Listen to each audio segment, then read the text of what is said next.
Welcome to House Common Blood, where strangers are family. Every episode contains graphic content, including but not limited to copious amounts of blood, unnecessary cursing, death of all ages, be they infants or immortals, fantasy drug use, nudity, mentions of sex, and sound effects of various qualities. We cannot stress enough that this is mature content with adult themes. You have been warned. May the albatross guide your way.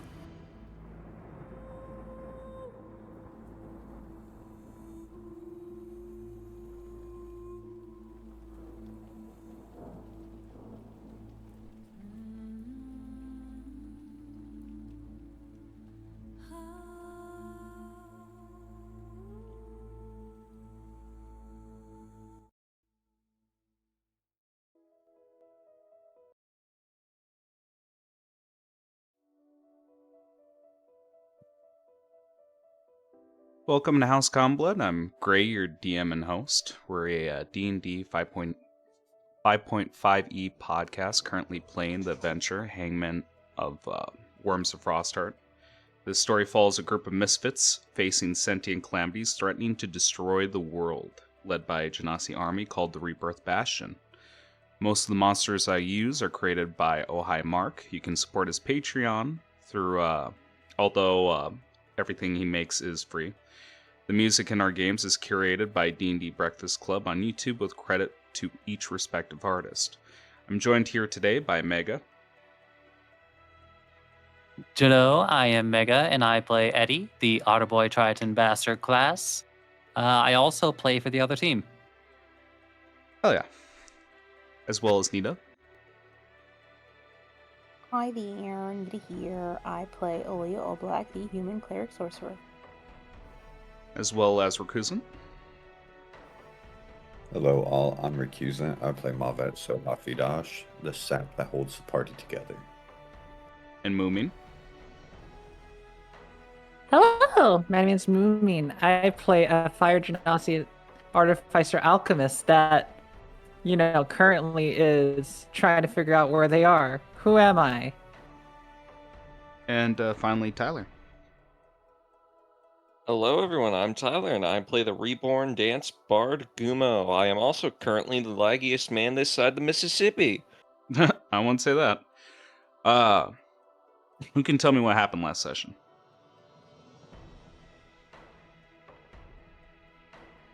Shit went down. Looking down to the side of the room. Dad, don't call on me. Went down pants.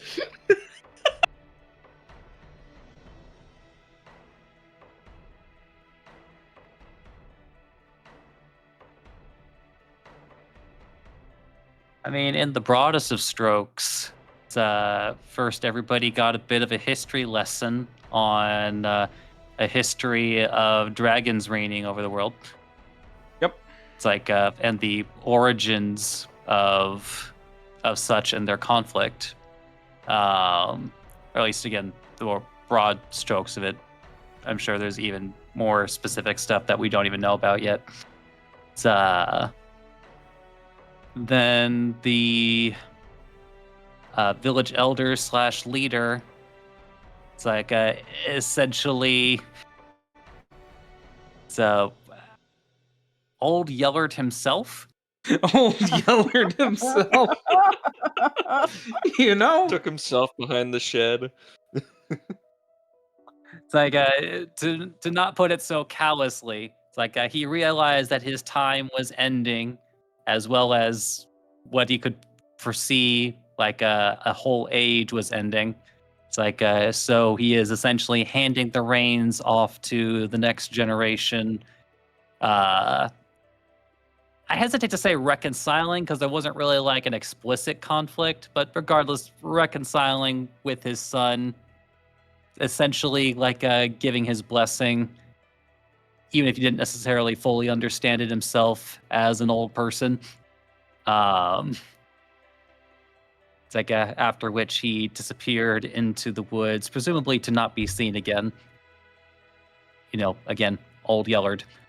Old Yellard. Leaving a very distraught village of folks It's like wondering what to do with themselves. Then I guess to your own taste, whether it's fortunate/unfortunate, but keeping to his promises and obligations, albeit with a lot of stress, anxiety thrown about with it. It's like our dear prince revealed to the rest of the village how he received his markings, and the village not really quite responding exactly one way or another, but at least uh, taking to part. Probably a good time to go back to the village and think about things, about what to do next. Leaving the rest of the party to consider their own direction going into the future as far as like what their future plans were. There was a bit of talk whether about going immediately to the spire or making their way over to the giant fortress.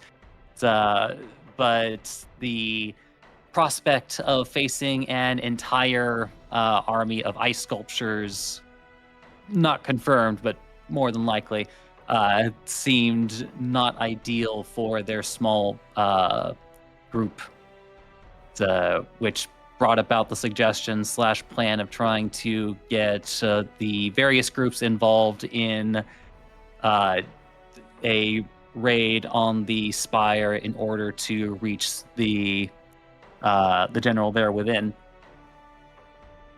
Though, admittedly, there is a bit of growing tension.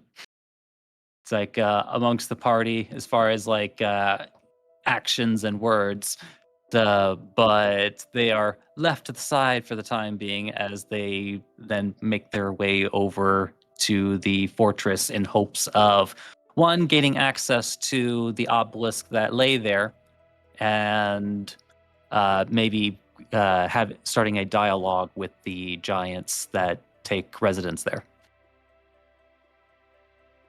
Oh yeah, I like that. Give yourself a 3d10.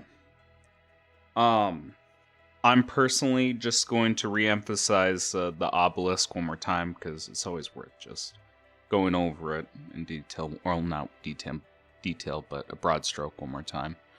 The general things that you guys have learned from the obelisk is one, the huge ass dragon in the sky, Nahash, the world serpent, appears to be a alien entity. It's not of this world. It's traveled through this thing called the Black Mist, traveling planet to planet. Furthermore, you know, his descendants is all dragons in this current world. Scaleless. The present that he gave to these children were his scales and fangs. That's where we start seeing the 8 colors. And a new term popped up that we've heard of very early on throughout this campaign is something to do with thrones. Mumi's character was told by Bogdan, this is way back ago, that her goal for Panacea lies at the ninth throne of God. You've learned of these things called arch thrones that were made from his fangs. And apparently there were 9 that were made, with the 8 children taking up each one of the thrones, looking at the empty one with greed. And finally, each one of these dragons got involved with planar travel, opening up rifts to other planes and essentially luring their denizens from other worlds into this one, where they would trap them and make them a part of their own domain. Essentially explaining like how monsters have come to this world, how like humans and other races have come to this world. No race of men is native. But that's the broad strokes of that cracked out lore. Moving forward here. you guys made a plan, and it doesn't sound like you guys have changed it in between the week, if I'm not mistaken. Yes. Yep. I just need to go over it one more time, but I believe the plan is that you guys are splitting off into two teams. One team is composed of Eddie and Seer, along with the giant Bjorn, while the other team, Team B, is going to be sneaking in and infiltrating this fort to activate the obelisk. And after that, I'm not entirely sure what the goal is other than GTFO. But that's the broad strokes between diplomacy and infiltrating is what I understand that you guys were laying down at the table. Yep. I think the one thing that we didn't really fully settle on is that did we want to have the infiltration team get painted, or did they want to infiltrate in their own way? Oh, the paint.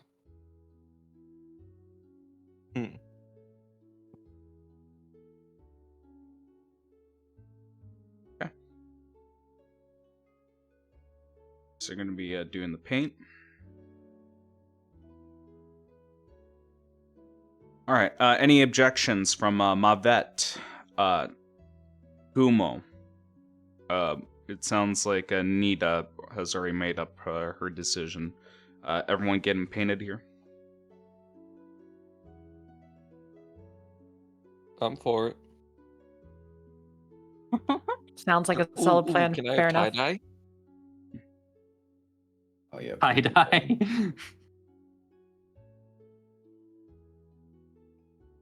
Unfortunately, the paint is actually just a bunch of swastikas. It's not that they can't see you, it's never just that they mind. refuse to look at you. I'm out of the plan now. I am. Good, I'm not I am gonna also mess out of with the it. plan now. As you're painting that on Mavet, hit flashbacks form in his mind as he finally finds his true self. Oh, I thought you were gonna say flashbacks of fighting in the Second World War. And not on the side you'd be hoping for.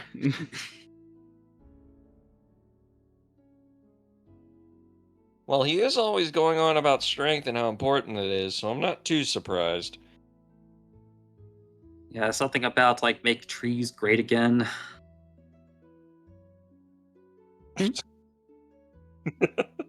That's what I can get behind. I think Okay. you picked that wood, Gray.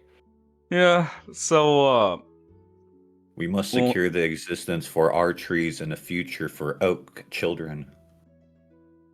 not any of those invasive species. I would want a sequoia child. Okay. So if you guys look at the map, you'll notice you're in a different position. Again, this happened in between travel here. There's a swath of distance between the village itself versus where the sacred grounds are. That is your current position. It's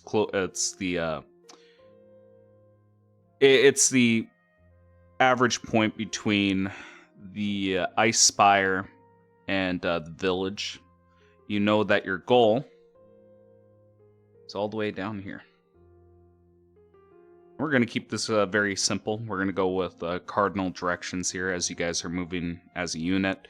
Each one of these squares or hexes does have a special event with them and potential encounters as you're moving along here. So it is important for you to tell me, okay, are we just doing a straight line? Are we just taking our time, going up, down, left, right? BBA, select start. Is it gonna be Final Fantasy where suddenly you just scream, and an encounter. Do-do-do-do-do-do. I And then the music really wish I plays. could just have the rights to play like Final Fantasy music. It'd be fucking amazing. But what's Can we up? at least not do the Final Fantasy 10 and 10-2 mechanic, because that was so annoying. Let me Oh set yeah, the let's do Final Fantasy VIII junk. Shut the hell up. Let me set the scene here. So you guys are Someone who on. hasn't played one of the games. I am actually going to turn this car around. You guys are on Noli Hills. All right? There's an Are we there yet? obelisk. There Are we there yet? there are mountains surrounding you. And just as a refresher, you saw that the reflection of blue scales, red scales. You've seen the head of Nahash blotting off a third of the sky here as his head is dipping near Frostheart. Now, who do I want to ask? Nita, how you doing, girl? Dang it, I'm trying to write. Yes, what's up? Give me a perception check. Perception. Okay. Okay, give me a second to figure out how this map is. Actors, plans. Perception. Hell no.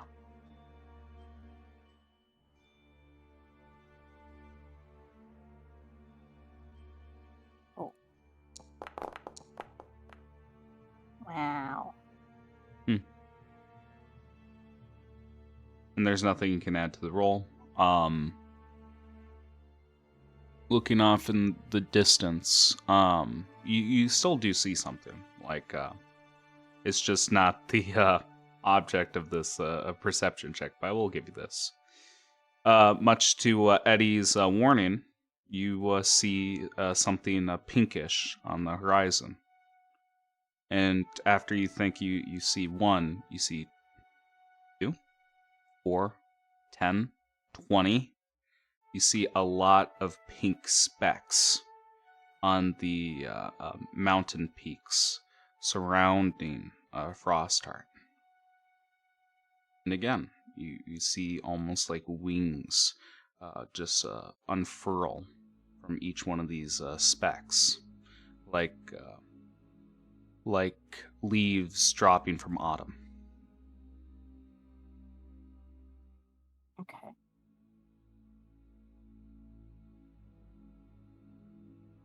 But yes, So, let me guys, go ahead. just a moment here. I just look, I can't see the best right now, but there's like things falling off the mountainside. They're like pink specks. Are they like scales? Are they more dragons? Or is it like a weird type of foliage coming from the sky?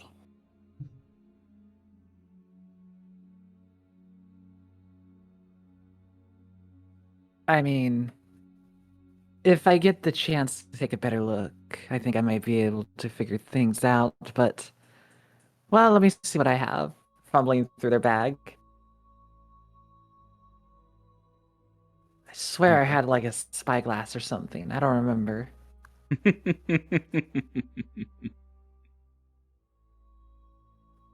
No, I had to use that. No, because I had to convert it to fix some of the items I had. And my fun fact, I still have my artificer, or like my multi-tool still broken, so I had to still find pieces for that. But I do have a clairvoyance potion if people want to really like look really goddamn far away at it. So you will basically see her pull out this bottle and offer it to Leah, being like, "Do you want to give it a look with this? You could see it from there. That means you'll be able to see it closer if you so desire, Aluya." Oh, absolutely. Yes, I want to see. And currently, Aluya has a potion of clairvoyance. Let me see how far away it allows them to get to closer to. So let me take a look.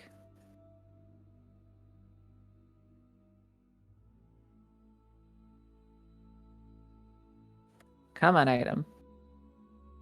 Load up for me. Well, wait a minute. No, I already gave that potion to you. Unfortunate. Why? I'm just looking at it, go like, wait a minute, and I'm looking through my list and like potions with this person. I'm like, oh yeah, you already have it. Drink your Oh. potion. Right. She pops the cork off. Chugs it down. Okay. You do so. By the way, that bottle has an eyeball in it. It's a boba. It's Boba. Boba Fett? You create an invisible sensor within range, in a location familiar with to you, place you've visited or seen before, or an obvious location that is unfamiliar to you, such as behind a door, around a corner, in a grove of trees. Sensor is invulnerable, remains in place for duration. Choose seeing or hearing, and between those senses, as if you're in that space, as bonus action, you can switch between seeing and hearing. Creature that benefits from seeing visibility or true sight sees the luminous orb, about a size of your fist. The range is 1 mile.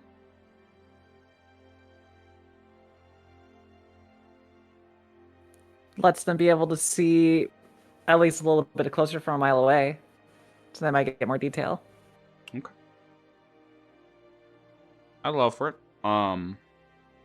So yeah, you place this sensor a bit closer.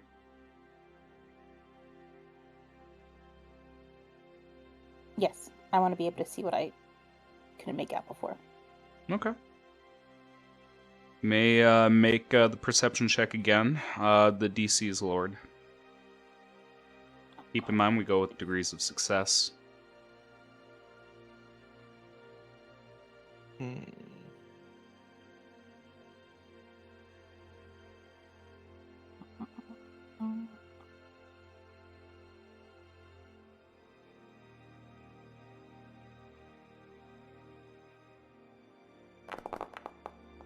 Oh my god. 4. Ooh. I think, Yeah. for mercy's sake, self-flash genius by being telling Olivia Okay. it's like, I'm higher than is this your before. first? I just want to imagine they just straight up to go like, is this your first time dealing with far ice? Yes, I'm so sorry. I don't really know where to look. It's my first time. It's awkward to say this, but to see, you actually have to physically move your body around. Okay. Okay. So make that a +6.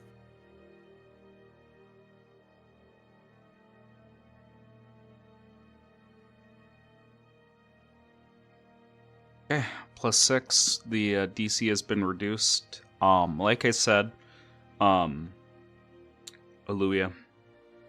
you're seeing many scaleless dragons in the hundreds.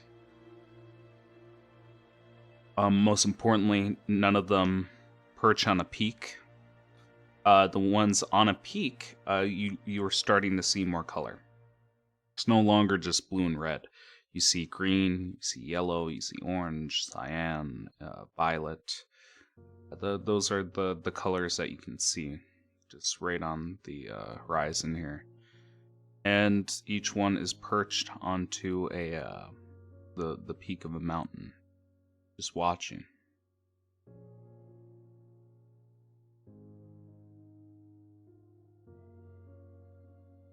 Okay. Sorry. Mm-hmm.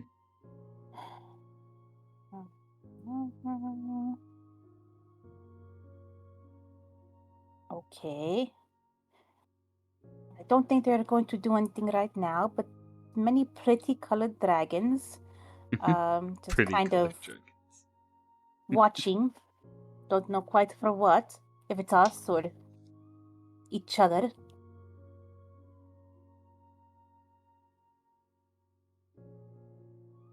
Are we needing to be afraid? Not at the moment. They're kind of just chilling. Get it? See what I did there? Because it's cold outside? No? Okay. I really can't feel the cold, Louis. I apologize. I just didn't get the joke. It's cold.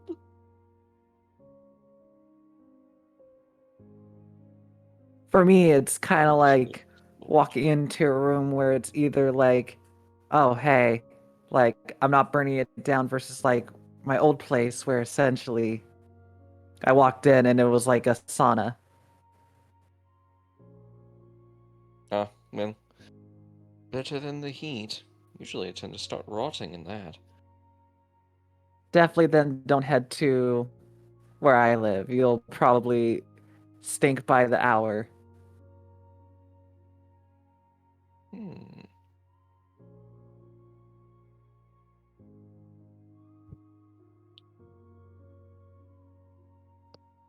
I think Eddie would enjoy it though. I hope you mean your place and not the smell of rotting flesh.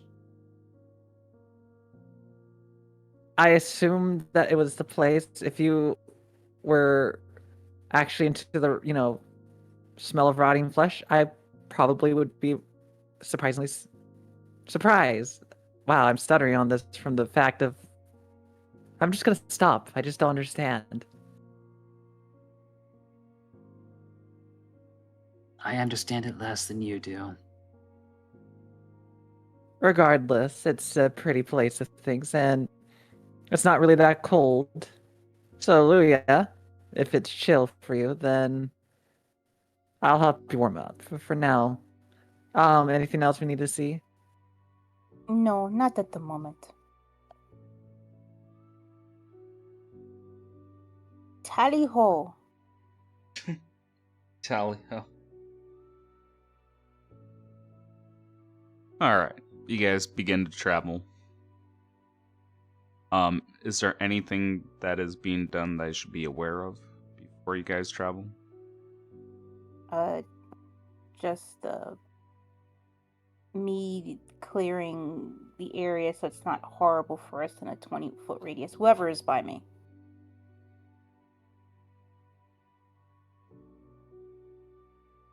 Depends. Who the hell's near you? I would assume Seer and Gumo and Eddie and Mabet if they stayed close. If they stay I want to close, imagine. hug. I want to imagine the giants huddled together as well, and he's just crouching down to fit in. He's part of the It's going team to too. hurt your knees so much.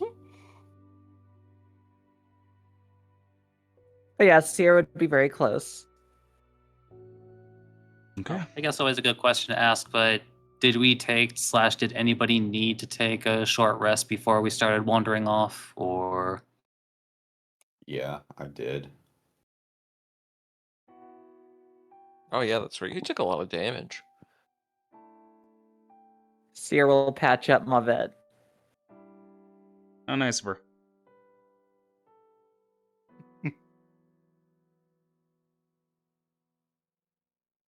All right.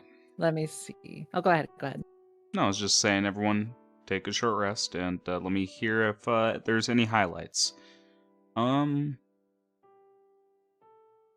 Let's take a moment here. Like we never really. Again, I know it's a joke. We don't take many long rests, many short rests.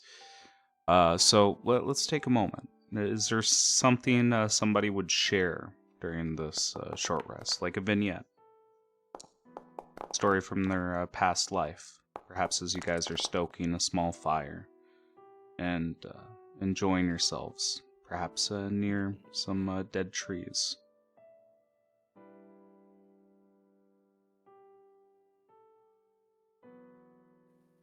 I'm not going to be stroking myself near dead trees. Oh my god. Well, it won't be the first time. I think the only thing I could think of if they're sharing things is probably they would ask Aaliyah a question, a lot of things where they probably would say, honestly, straight to Aaliyah, I actually learned a lot of things about you in some ways. I don't know a lot of things about you in some ways.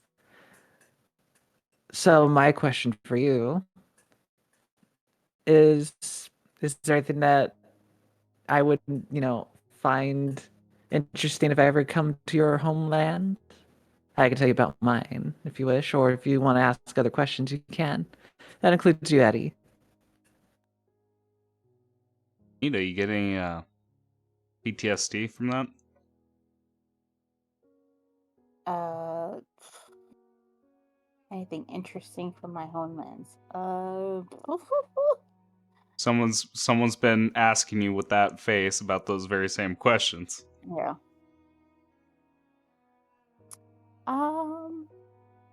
I feel like this is like a deja vu moment, but I know it feels like I did this before because I technically did, but I get it. But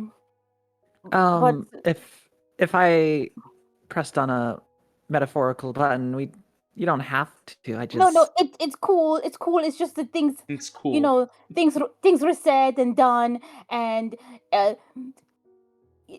I swear you were asking me this before, but it wasn't you. Okay, but my home is quite beautiful, and you would like the pink sands because it kind of looks like my hair, and I think you would enjoy a walk in the forest with me. The trees are ginormous, and they're this beautiful blue color, even from the trunks to the leaves.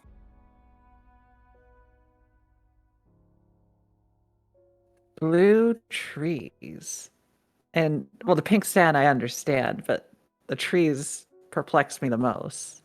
Oh yes, it's called the azure forest. Lots Huh. of you're smart and sciencey. All the animals are like rainbow colored, or what's the word I'm looking for? They shimmer like stars. But if you go in the water, everything will try to kill you. Like all the animals are huge for no reason at all. So, what I'm hearing is that they're rainbow and sparkly, not because of survival advantages, mainly because they're already the top dogs of your island. Hard to say. It's just even the rats have some color to them.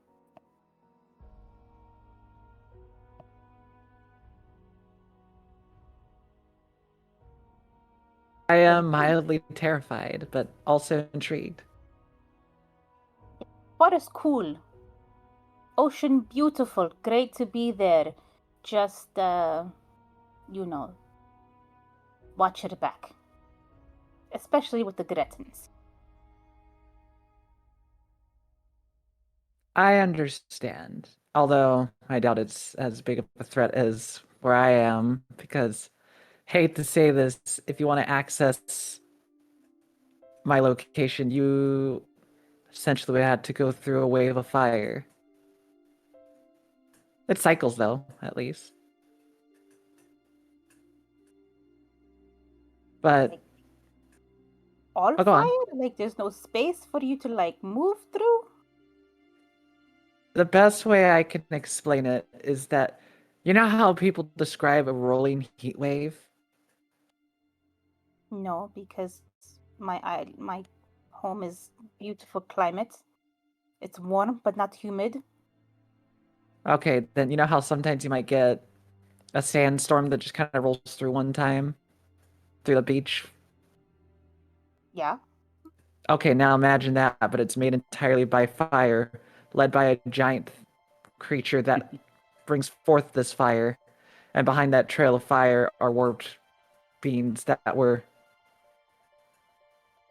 once people, but switched and turned and warped into undeath of fire. I'm going to ask this and please don't take any offense to it, okay? Mhm. Did you come from hell? Is it the devil? Sometimes I wish I was, just mainly because it'd be easier to explain. Because, I mean, for a place like that, you don't belong there. It's not that bad, honestly.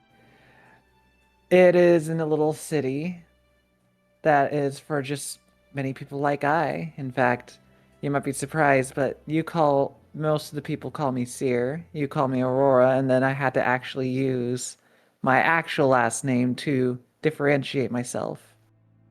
It's made from what used to be a frost giant home.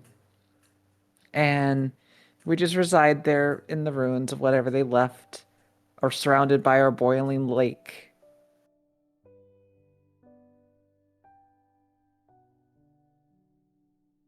I also would not recommend going into that lake. It is not what you think, because it's not boiling hot, it's ice cold.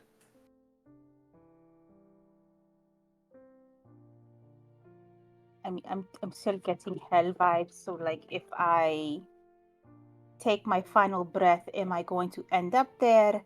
Or maybe I just visit and I can go back somewhere. Unfortunately, Aluya, with that little cute comment of yours, I would have to say that no, you wouldn't. But that's mainly because you're like me. If we die for once. And can't come back. I would visit your home if it wouldn't disintegrate me, but I would very much like if you came to visit my home and we would have a wonderful time. Sounds fun. Just don't let me drink alcohol where you are. I cannot promise you that. My mother she can get boozy. She might force it down your throat. And this is why I don't drink alcohol, Aluya, is that if I drink alcohol, I just start radiating more and more heat. Sometimes to the point where I honestly could say that if you throw me into a water with enough alcohol, it turns to a hot tub. But that means that if I step out, I could just melt people's faces, and I'd rather not do that. I also tend to be too loose. I'm not seeing the downside in what you're saying.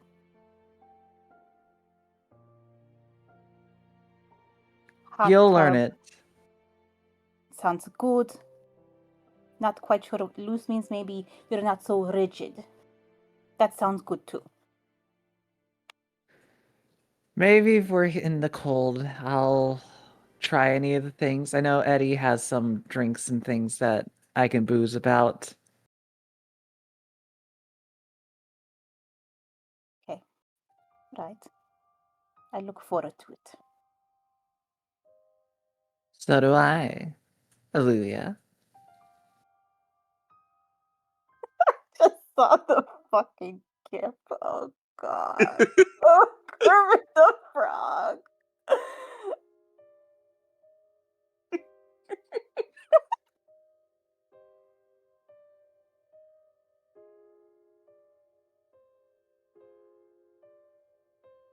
They're so silly. I love it. All right. Is there anything else that you girls would like to add to the scene? No, I gotta go write my stuff now. Okay. I think we are good at that little moment of sharing, just sharing back about homes. Okay. Let me hear from the others in the party. That'd be Eddie, Kuzant, Eddie, Mavet, and Gumo. What, if any, like moments do you share? For you girls, give each one of yourselves a inspiration for sharing.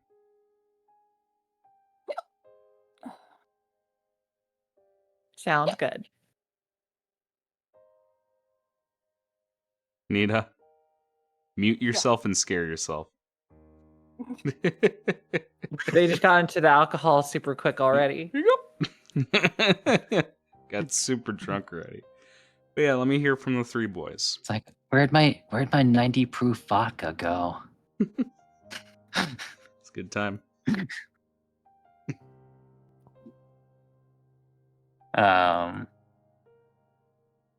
Vodka. Meanwhile, in a separate part of the camp. So I'm just going to assume that you didn't come from the ruins of a fallen building, Gumo. No.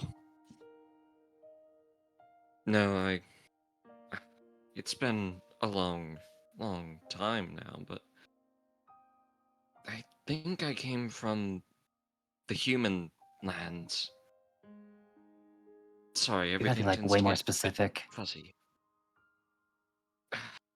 Unfortunately not. The most that I get are flashes of the past. It, the other half, the other half of my soul, the mean one.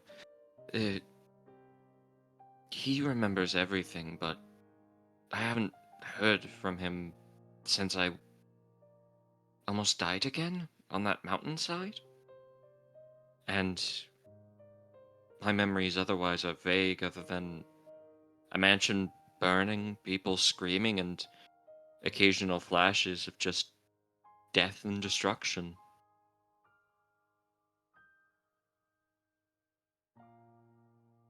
So basically, you're going through what would be an existential crisis. Well, it'd be a crisis if I perhaps was interested in the past, but really I'm just sort of here, living from moment to moment. Well, then, I quite like it but that how way. much of it is really you, and how much of it is somebody else? I don't know. So I suppose you're right there. It's not.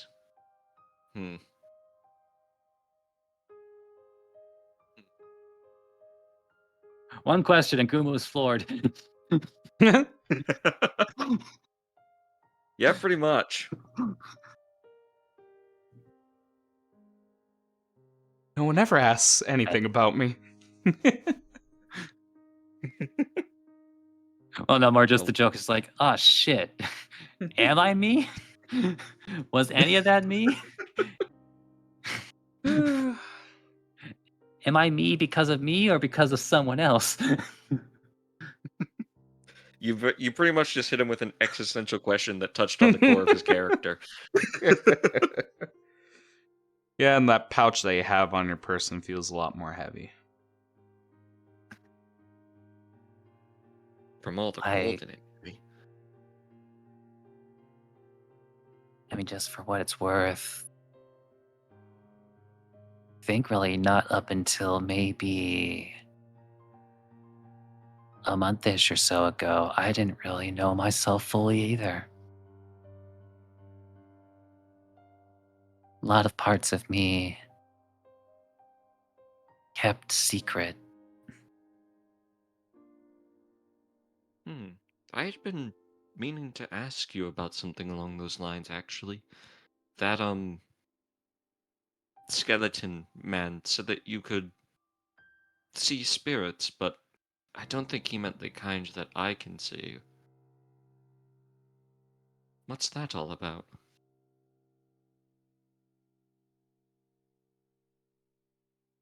Well,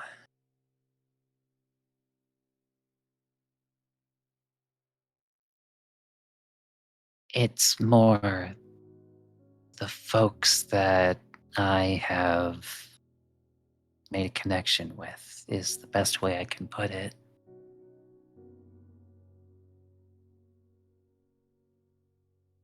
So you can Like, see their souls? I can see a lot about them, really. So, if I really want to, I can see the deepest part of anybody. Though I try not to go that deep if I don't have to.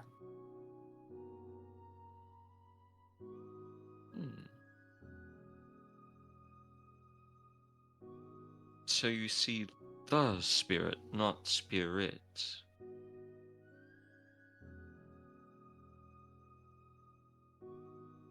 Sorry, I don't think I understand the nuance of the question.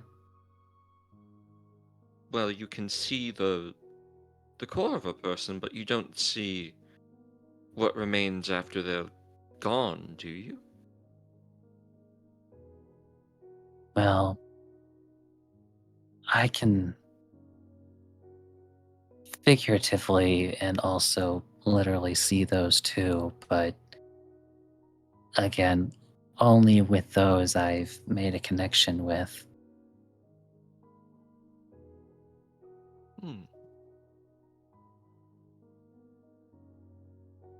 Well, at least I'm not alone in that front. That's a nice feeling for once. Well, it comes with as many curses as it does gifts. But, some people are just born with gifts they didn't ask for.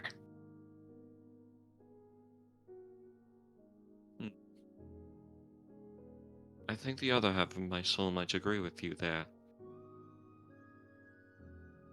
As murderous as it is.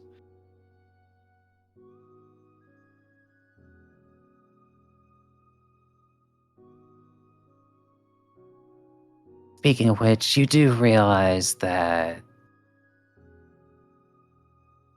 at the very least, they're going to have to be restrained if they come out when they're not supposed to, right? Just throwing that there on the table. Well, considering it would want to kill people and we agreed that wasn't going to happen, I'm not going to complain.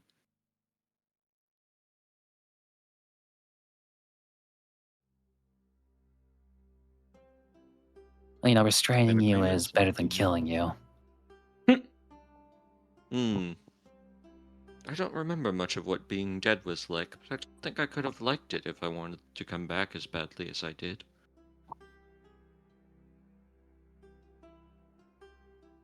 Well, did you enjoy life or did you hate death?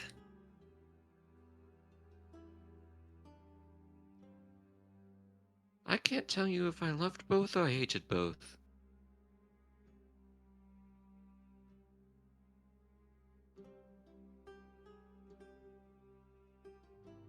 Maybe that's why you're neither. Maybe. Imagine that kind of conundrum.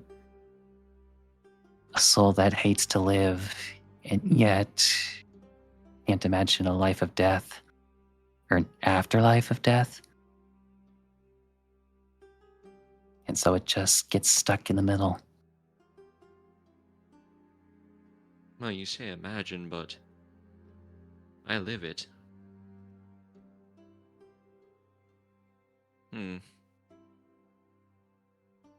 You've given me a lot to think about.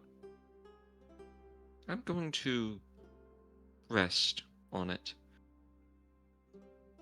Thank you for speaking with me. Not I'd a ask problem. about your own, but I'd ask about your own homeland, but you've left me with a bit of a crisis. It's fine. I mean, compared to the stuff that we've seen the past few days, it's like I'm not sure if really giant gorillas and T-Rexes would throw you off. Shh. What? It's a secret. Wait, no, hold on. You said giant T-Rexes? It's like, what? Did anyone else see a cutaway?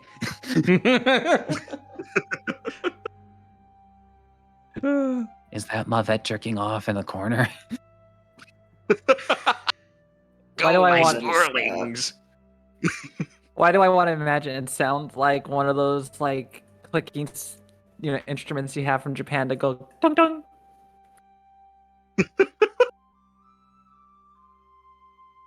All right. My bad. Is there anything of note that you would be doing that I should be aware of? I mean, Just have your pulling children out arrows. pulling out arrows. Perhaps, as you're looking at these arrows, you do get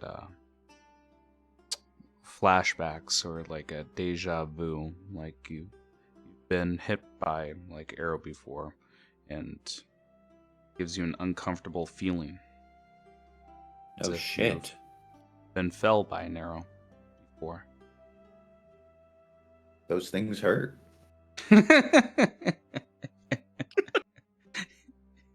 Well said, buddy. Well said.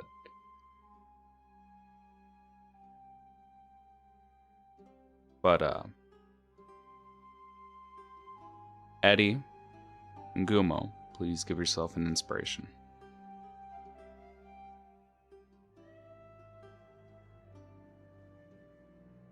All right. Damn right. Man, I got two kinds of inspiration now. If you already, I was gonna say, if you already have inspiration, give yourself a d6. No, I have bardic inspiration, Gray. There you go. That's what I meant. I got you. Well, I can't give it to myself. But yeah, it's besides the point. Stupid bard. Goodness. You stupid boy. If you were a lore bard, So, do that yet? Yeah. So is there any other little snippets that happen, like in between you guys leaving? You see that during this short rest that Camilu is painting Team B here. So that would be Oluya, Gumo. Then he throws the fucking paint on the ground towards Mabet and tells him to do it himself. Damn.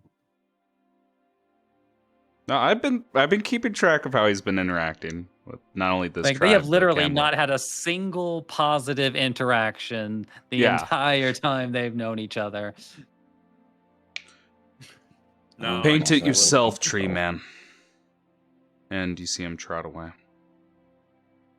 It's a good thing I'm a better painter than he is, as I mumble to myself. Well, let's see about that because you're the only one who has to do a check here. Don't assume that you just fucking do it. No, Ugh. I am. Now that's a question. Like, where does art stem from? Performance. Yeah. Yeah, that'd be the best. I was thinking Gumo sleight will of hold up hand, his then the sword. ability scores, but performance would be the best skill to use for this. So yeah, give me a performance check. Needless to say, you want to roll good for this. But yeah, no shit. You're being a little sassy over there. Can I use half proficiency for assistance? No, you're gonna be assisting him, huh? Mm, No, I'm burning inspiration Yeah. first. Okay. Oh, okay. But the answer is no. Though you're not able to, because it's not a skill you're proficient in. It's just you're getting a bonus equal to half your proficiency bonus. Yeah, and I've been, Ah. A little different. I've been trying to get better with allowing only people that are proficient. Oh Jesus! I Oh. You want to tell me what this Oh. looks like? Did he just dump the bucket on himself? Well, weren't we supposed to aren't they like giraffe looking kind of? Yes, Like, it's a supposed to look giraffe like- print. So imagine it's just like a zebra. No. But it's got like giraffe colors. Yeah, I like it. That's pretty good. That's pretty good. I like that. All right. that totally happens. Oh shoot, yeah, that's right. Short rest. Yeah. And I know we've been saying you guys have been going back and forth. So again, assume that before your short rest, you went back to the village, had a little sidebar with a distraught Nereus. And again, I know we skipped that scene a little bit, but just assume that he's shell-shocked and ready to go home. Whatever little words that you have, he nods and makes his journey back to Frostheart. For all of you, I just assume that after you go back to the village, you come back to the sacred grounds where you don't feel like any danger would occur here. And you sit down and rest. Again, with a Mediterranean just sipping his tea right next to this chessboard. Well, air quotes chessboard. Right next to this black obelisk. Now, if you don't have a vignette to share, Mavet, I would at least like to hear your internal state of affairs. We've been seeing your behaviors up until now, and you've been doing a good job of role-playing them throughout these past sessions. Let me hear what is happening internally with Mavet and where he is at this moment, and where he is planning to go. Okay, so Mavet's thinking to himself, look at all these fucking idiots with how they painted themselves. These stripes are so much better. Especially Aluya. I mean, seriously, like, What did you say? I why didn't hear. why am I staying with these people? Like, I have my kids now. Eddie's just thinking he's all high and mighty. Gumo really is the only one who hasn't done anything. He's basically walking fertilizer. Damn. Seer, though. Seer, she is smart, and she is. Gotta watch out for her. I don't think she'll take too kindly. And I honestly am worried about her fire and my children. She can be hot-headed sometimes. I do wish Eddie would act a little different, though. We did have some good times. It was nice. Something. I want to hate him, but I can't. As there's just something that I can't get out and just move away from.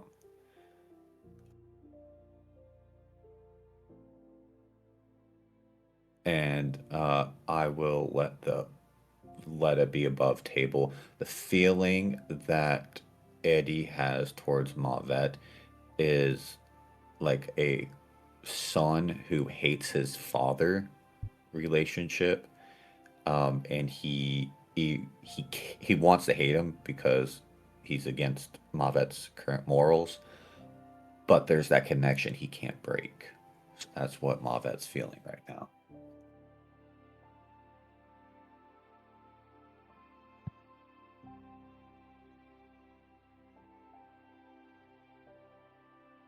Was there anything more you'd like to add? Not really. I'm just like that little what's going through Mavet's head. He just wants what's best for his children and fuck everyone else. Well, and I mentioned this last session and you waved it off, but I still want to hear the side comment made by your children. And considering your own thoughts on even your allies around you, what are your feelings towards making them better? The children or the party? Party.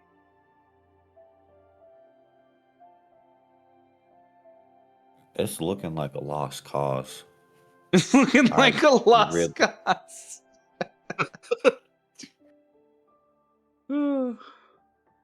No, people are strong in their ideas. It's hard to change minds. It's hard to really convince these people otherwise. Like I said, Mavet knows Eddie's high upon his horse and won't change.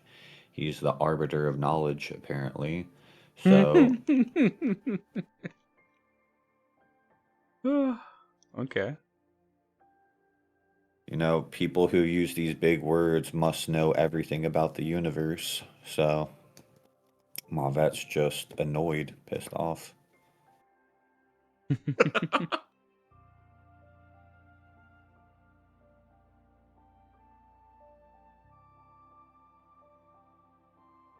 All right. Mavet does not see any way to improve the party currently, or how relationships will improve with him.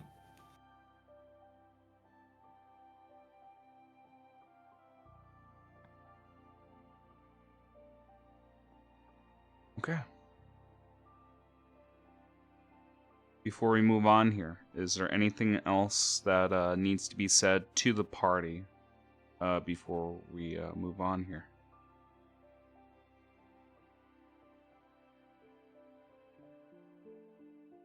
Not on my end, unless you want me to just start giving nicknames to Aluya. Okay, you actually have me with that. Little curious. Moochie Pie, Googly Bear.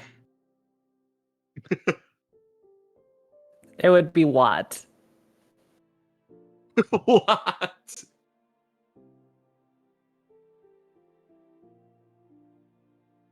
Little It'd be Tesla. Watts. Okay. Oh, little Tezzy. Oh, you're my little Ion. My little high. That would go like way above her head. You guys I mean, are gonna make me ohm. I mean, that was why I said Watt. It's because it would be funny to be like, Aluya's the Watt and I'm their Ohm.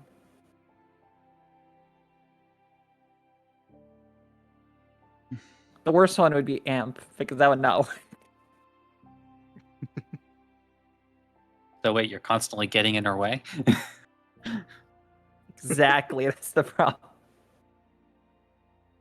Maybe a Oh, little electron, because Aluya's always orbiting Seer. Ah. Ah! Oh, damn it. You're the Volt, I'm Yeah, the that was Bolt. pretty trash.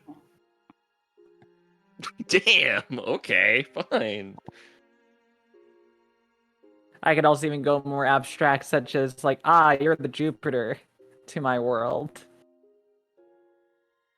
But then I sat there, go like, there wouldn't be a Jupiter in this world, as far as I know. No. So we've had enough time. You've talked amongst yourselves. I hope everyone took a short rest, and you guys begin to move on. Now I need to ask, which directions do you take? Use cardinal directions with me, and let's board.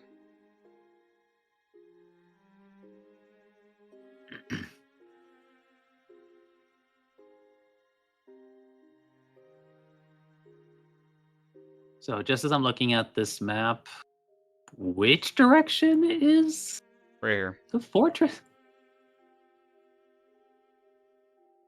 Oh, so it's southwest. I mean, northwest. We use proper cardinal directions and pray that I don't change it. Okay, so it's southeast. Yeah. I So actually if I need can to- offer a small criticism, why are we Go ahead. using cardinal directions with hexagons? Because I don't know a better method unless you guys just ping for me. Just pick for me.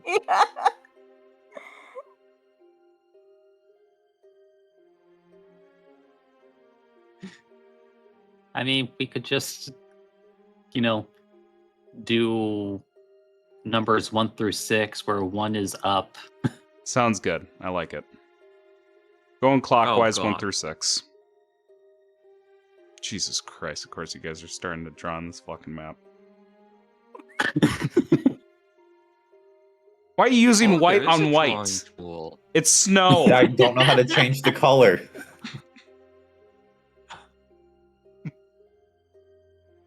So in which case, I guess we could start moving in the 2 direction.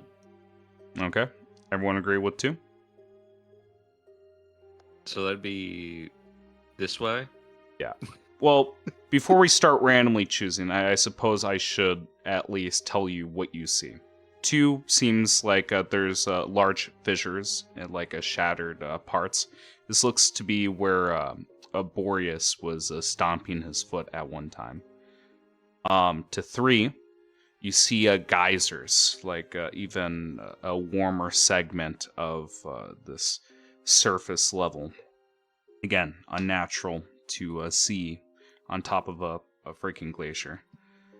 And directly at 4, you see a large gorge.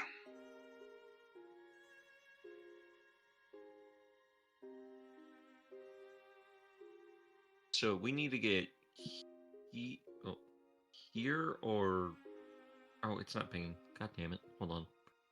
So do we need to go here or here? Down here. Okay. The one to the north is the ice spire that we've been talking about. Oh, my bad. It's a man with a plan.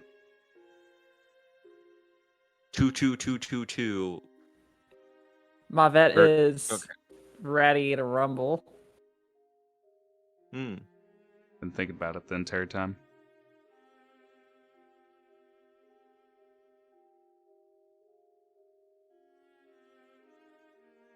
Okay.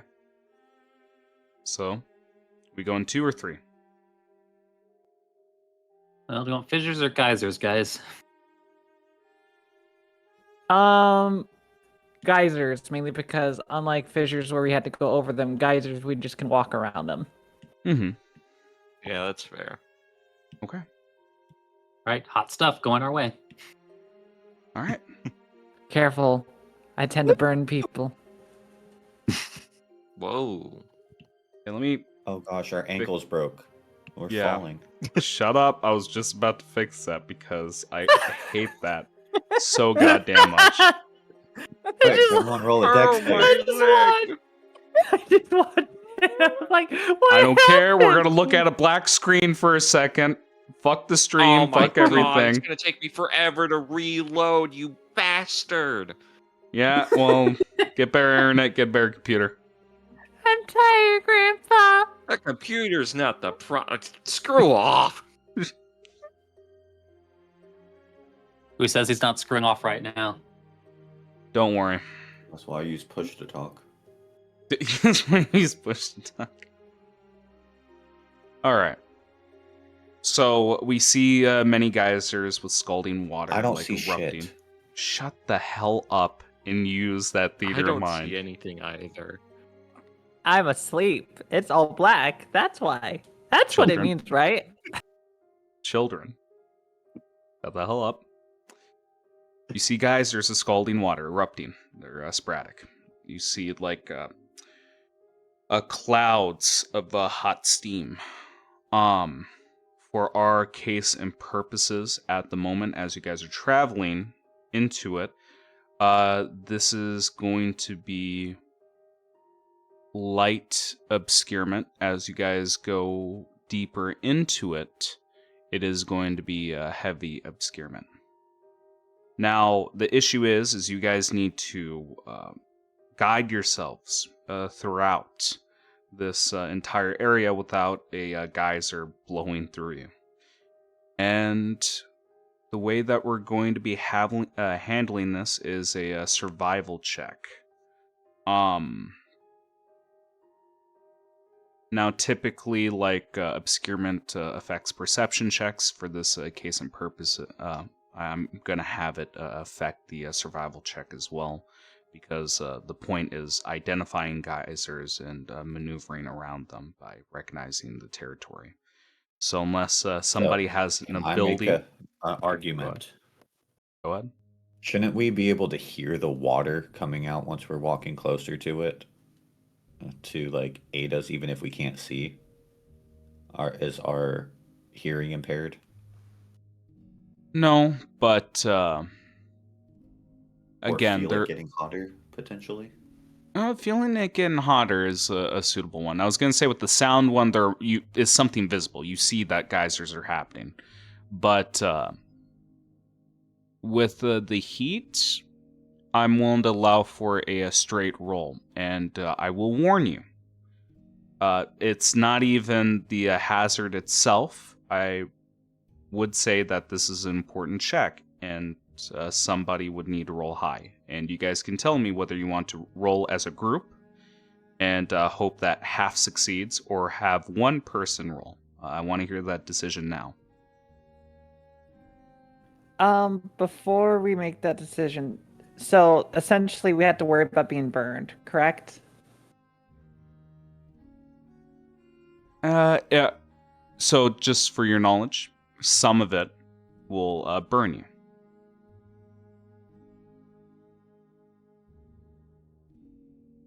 Just checking because I know Sierra would definitely investigate geysers. They get close enough and then, Mhm. look at it because that's kind of cool. But anyway, I just was curious. Yep, I got you. I mean, always worth asking. Oh, hold on, let me double check a thing.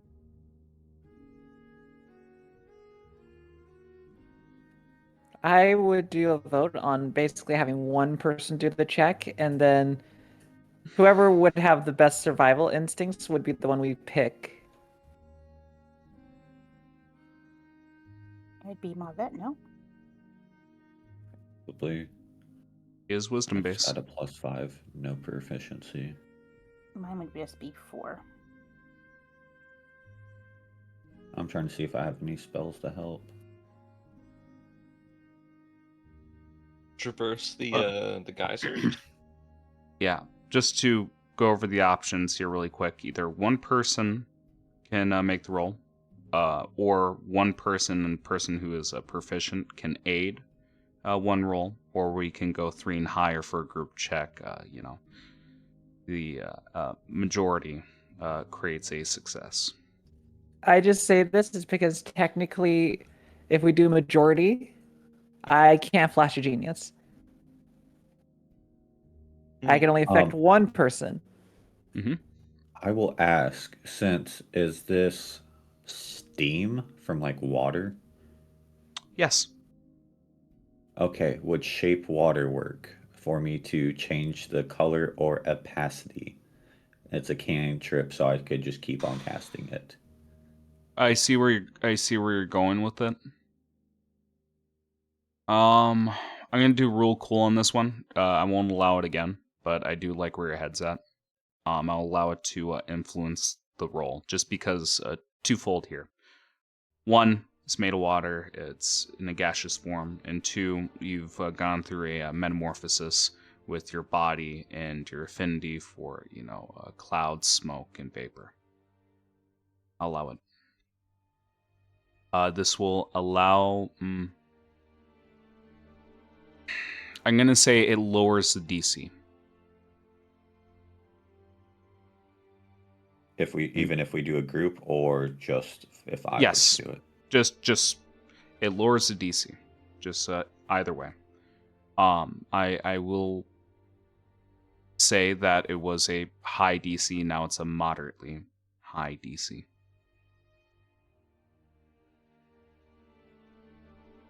Yeah, I'm wisdom based, so if we want to rely on me, I already did a bad roll for my paint, so Okay, got it out of the way. is everyone okay with that? Relying Sure. on Mavet? I don't believe anybody proficient in survival. Not proficient, I just have a +4, and I guess I can use my guidance for it too. Jack of all trades, but honestly, my wisdom's ass. I just got a +5, so she can guidance and then possibly flash a genius from a hothead over there. Oh, I can also give you a bardic inspiration. Thing is, I'd be touching you if I guide you. I mean, Eddie can guide too. Okay. I just want to imagine Seer is like slowly counting the number of times they're called hothead. Putting in their book of grudges.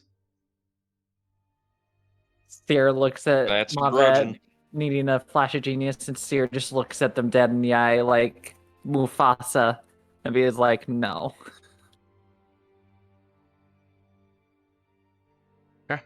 How are you rolling? Gonna do a straight roll by the sounds of it. Like you gave a good argument for feeling the heat for a straight roll. You lowered the DC by using shape water, and it sounds like you're going to get guidance with this roll. Although this is a period longer than a minute, you can rapid cast this, so I'll allow it. I'll also Okay. give Bardic Inspiration if you want it. I'll That as take well. it. I have no problems with you so far. With you so far. Pray that doesn't change. What do I add? It's a 1d4? 1d4 and No, it should be a 1d10. he's talking Yep, about all the 1d10. modifiers. 1d10 and 1d4. Oh. Okay.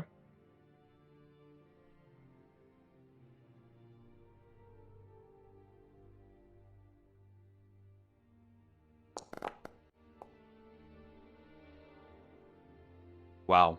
Oh. Like, okay, for the audience, he rolled a 1d4, a 1d10, and he got a 3. Wow, that was bad. Wow! Okay. Anything else before I move on? Oh yeah, guidance and bardic inspiration. I mean, I don't know. B21. That's a 21. That's a pretty good roll, honestly.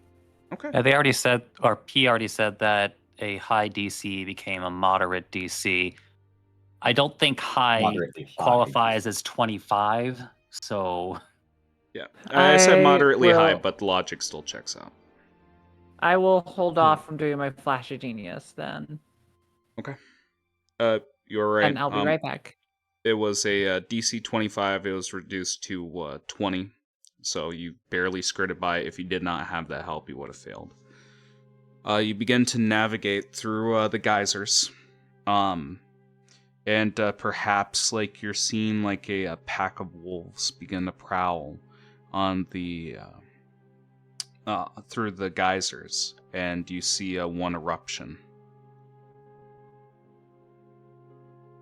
And as the water blows them up, you see nothing left from them as they take 61 damage, half of it fire, the rest bludgeoning. You are in very dangerous territory. As you move along, I will grab you or give you one more thing here, Mavet, because you are clearing the vapors as you navigate through these geysers. You do see 2 carcasses. They're very long and very big. You see the bodies of Pyreworms. 2 of them. Same one that you would have fought in Frostheart. And looking at the body, or both the carcasses, you notice that chunks of their bodies are missing. But is in the distance, perhaps 100 yards away.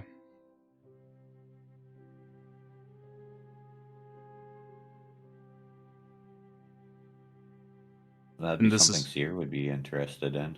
I won't tell her then. Okay. Well, let me specify. Wow, really Let me specify. Although I pointed you out, I was mentioning you because you're clearing up the vapor. This is something the party notices.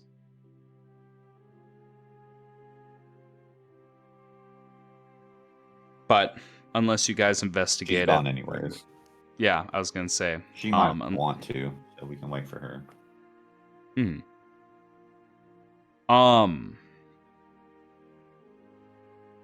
If you guys want, we can take a quick 10 here. And just come back in a little bit. I also do need to take care of my dog. So let's take a moment, talk amongst yourselves. Yep. Take a break.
All right, and we're back. Yeah, no, great. Sorry, we didn't talk too much about the game. We were too busy talking about period blood. Okay, that's a great thing to run back into as we come back on. Seer, imagine, if you will, like the party is guiding themselves through this mist-filled geyser field, and 100 yards away, you see pyreworms, carcasses, chunks of them taken out. You could investigate them, but again, just like anything here, it takes time. You guys are reaching the afternoon, and it's going to be approaching evening rather quick here.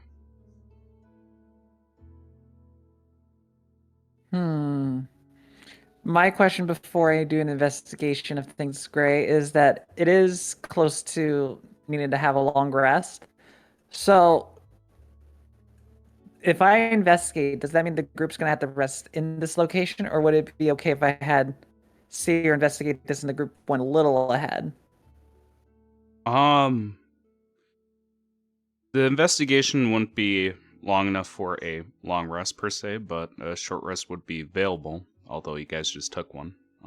Either or works. They could travel ahead and you can linger behind. Oh, what she meant is that if she took the time to do it now, would we have to wind up taking our long rest in this dangerous area?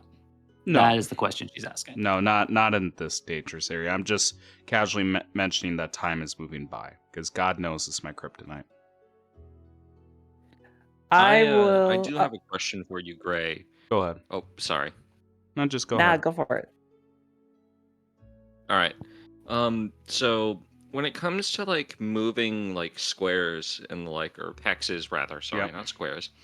How many would activating wind walk and turning us all into clouds allow us to go for? Because it's like 300 feet Oh, Jesus like- Christ. a second. All right. Yeah, 300 feet per second. Let's see. Hold A on, let lot. me I can expand tell this you out and would- take a look at A it. lot. Roughly, it's about 10 times the speed of a normal pace. Yeah, so hold on. The- Target has a the- fly speed of 300 feet and can hover. It has immunity to the prone condition, resist blah blah blah blah blah. You guys can do the math. Oh, and you can but only the take the fort, dash action. The fort is 5 miles away. Again, it isn't the distance that's the problem. It's all the obstacles that you meet along the way. It's not a lot I'm of it just isn't trying just to flat consider how many of surface. those we could avoid with, say, use of that. Many, I would say. Okay. I would Figure I even want to save venture it to if we come say- across anything that looks awful. Mm-hmm. I would even venture to say all of them, but No. but it's like I would not encourage the overuse of windwalk for. I guess it really depends on if we were hoping to find anything or discover anything on our way to the fortress. Yeah, I was gonna say that'd be the Yeah. consequences. Like situations like this, like you're really not gonna be able to do much. Yeah, no, I was just bringing it up just in case we came across anything that seemed like it would be better to Impossible. skip Yeah, it's a good thing to have in your back pocket. All right, it. It'll also take up my only 6th level spell slot. are you gonna interact with this seer, or are we gonna be moving on here? I'll totally interact with it. The more we know, because this is the thing that fucked up the city. Why not Yep. learn about it, you know? Yeah. All right, you travel up to it, and you look at the markings. I need a investigation check.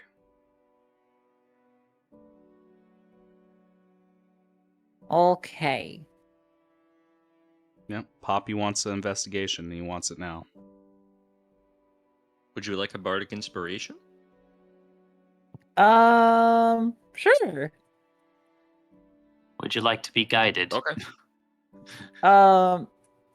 Sure.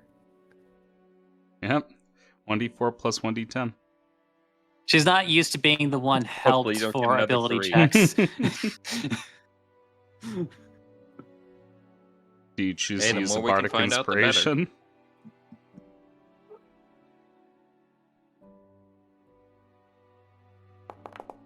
Let me roll the bardic inspiration first. Oh There my we go. goodness. So at minimum, it's a 30. Okay. 33. That's a lot. That's plus Because you 7. Holy crap.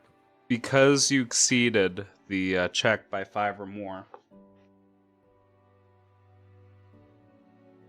I can give you very specific information here.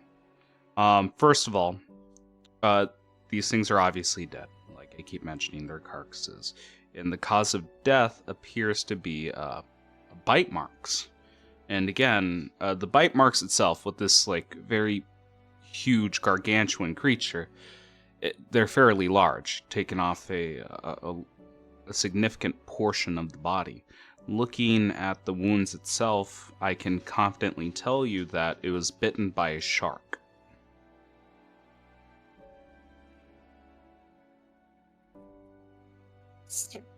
My brain just went like for a complete haywire, going like, and I just imagine a flying ass shark, but they burrow underground and there possibly is underwater areas, so very possibly makes sense. Because you rolled significantly high. Again, I'll connect one last stop for you. In the alchemist shop, you fought a lot of Boulets, but one escaped. And these bite marks, they're a lot bigger than the size that you remember seeing that creature last.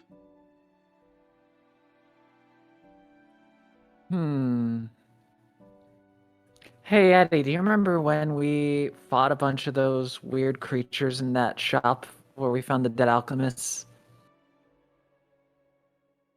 Yeah, it's kind of hard to forget the invisible person, the really teeny tiny person, and the person that got turned into furniture. And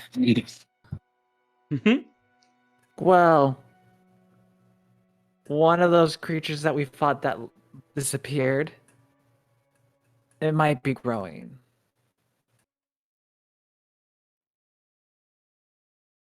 growing or being grown. Exactly. What I can tell you is that these bites match up with something similar to a shark. And as far as I remember, they kind of look shark-like, correct? Yep. So, unless there is a shark-infested windstorm, then I don't see any other things that could be happening.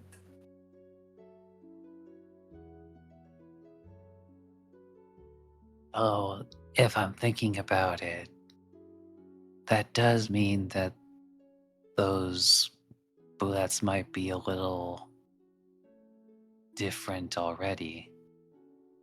Like,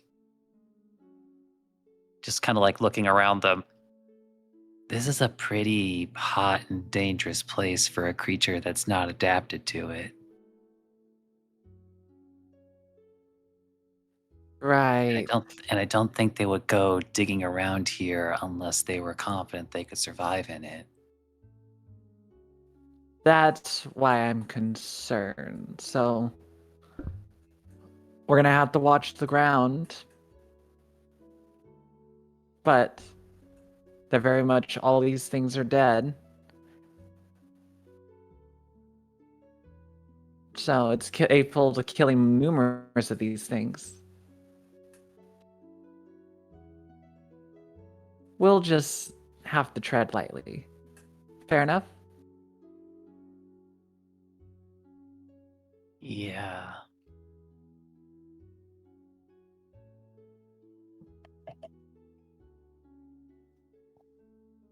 Well, no need to look at the rest of these things. Seer will take a sample of the worm and then move on. All right. I at least want to perhaps dabble on one thing. Whoever wants to make me a history check can make me a history check here.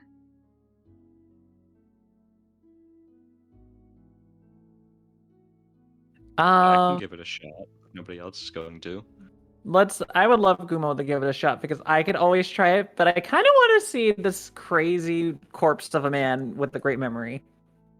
Well, I would actually say Gumo's the only person in the party that can make this check. Because What? it's a history check related to the alchemist shop just before they met you. Oh. Yes. Okay, could somebody It's a give me very some kind of rare assistance? 'Cause I've circumstance only where I got a have plus to 4. can't include you. Well, hey, I got proficiency in it, so if anybody can help me boost my plus 4, it'd be very much appreciated. So, what's that? You're trying to remember something. Just patting you on the shoulder. You can do it, buddy. Guidance.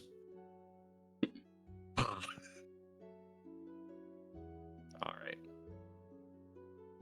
Add the 1d4. 4. Okay, here goes.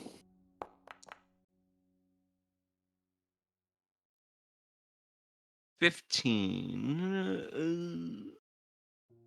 Hold on, I should still have something I can add to this. Tyler, I said you're the only person that can't make the check. Because it's related to an we I thought you heard said I- can. Yeah, I apologize. I didn't enunciate my T. You can't make the check. Oh, okay. Never mind then. Again, Somebody my else bad. go and...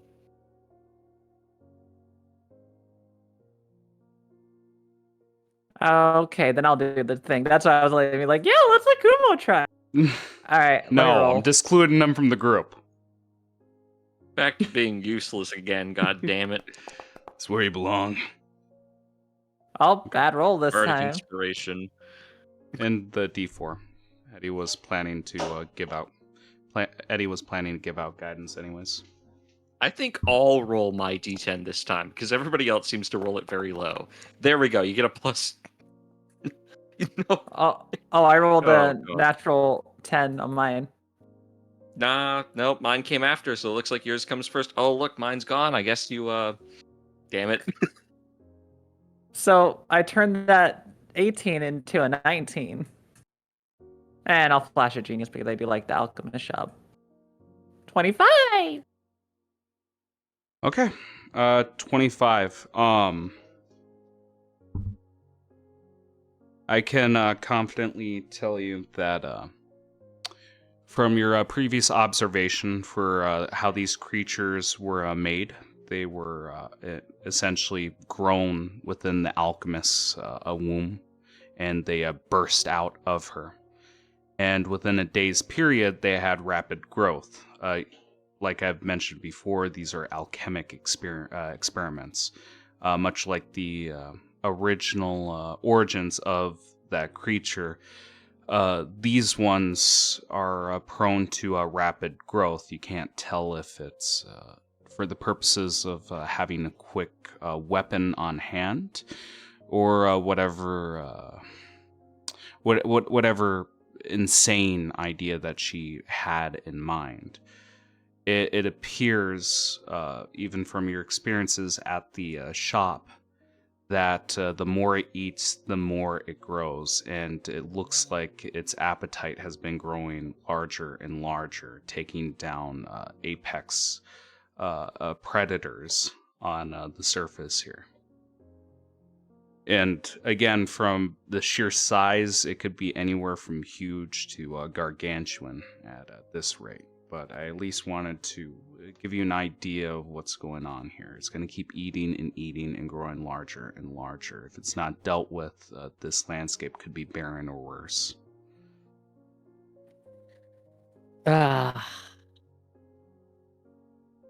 Well, Seer just pulls out their little pocket gun and just like cleans it for a second there as they just hold it and goes,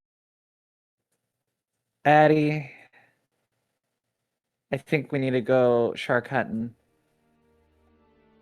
I say this mainly because if it's growing at this rate, imagine how much larger it will grow, and then how much of a threat it becomes.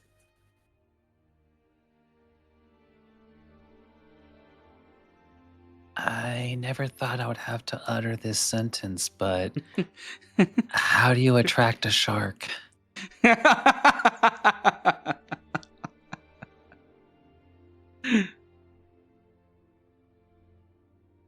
Okay. My answer, very carefully. I'm gonna let that history check carry over. Looking at what it's eaten so far, large creatures. Perhaps something that is large might attract it. And you may think back again Oh. with that insanely high history check. What large creatures have you seen? 2. And perhaps you hear the footsteps of one, and the other pains your heart as you think of Ebby. Perhaps their body is somewhere, mayhaps skinned, or perhaps like their food or fat has been used for some sort of provision. But both of them are equally tantalizing treats, depending on how large the creature is. Well, there's also the giant itself. That's what I was referring to with the footsteps. Oh, I meant like the Titan guy, That, the one that hunted the whale. Oh, okay, Yep. that's what you meant. Okay, I couldn't tell Yeah. if you meant the giant with us or not. Yeah, that's how I refer to the creature. You hear it before you see it.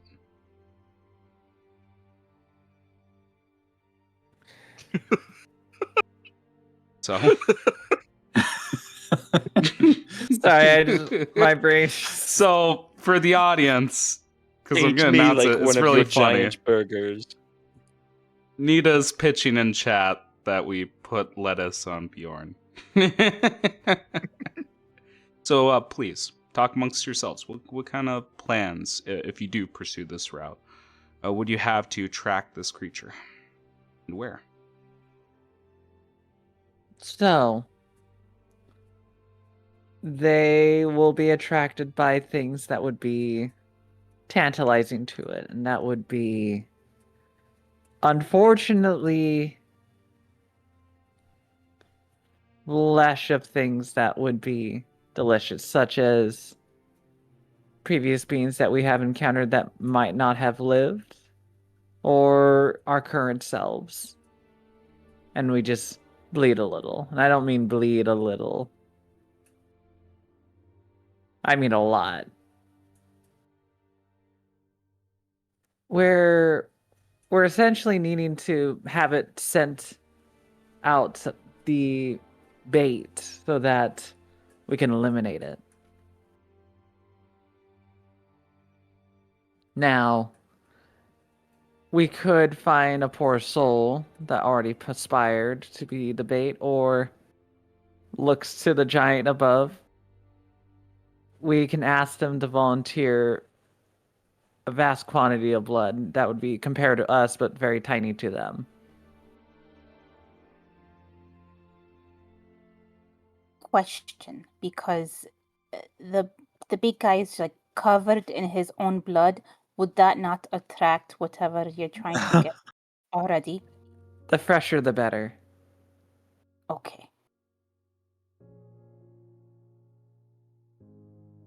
I rather have a bucket of blood versus just, cutting someone and be like, all right, walk around a few hours. I think that would be a rather bad choice.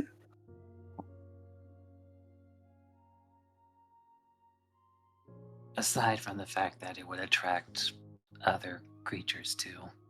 Indeed. However, if this creature's been roaming about, it's either already eaten them all or they're too terrified to even come close. But even so, that would mean that if there's other creatures that were scented by the blood, it would mean that that creature would still be attracted because there's prey. Well, I guess that would work in our favor. If we attract one thing, it'll eventually attract what we actually want. I would advise if we do this plan, we set up a trap of some sort.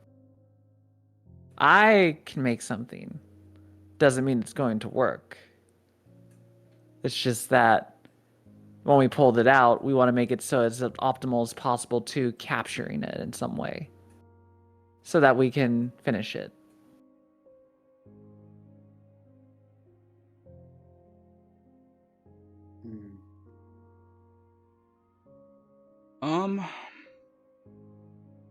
I gave you a little bit of information, but if you guys want, we can do an additional check on the creature itself.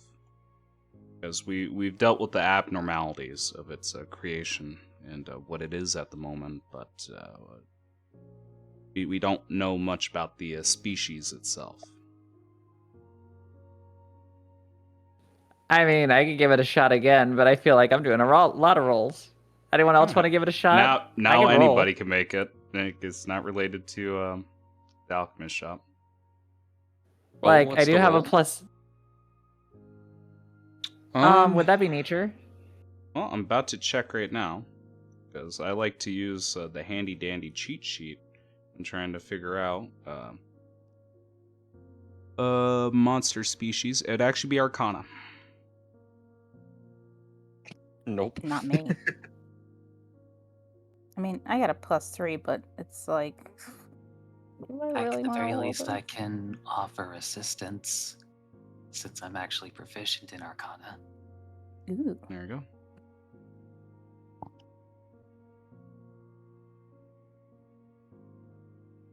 So, it at least feel like somebody's helping you out. Fair. We will ponder on all the words, thinking Okay. less on trying to make Bjorn look like dinner. Okay.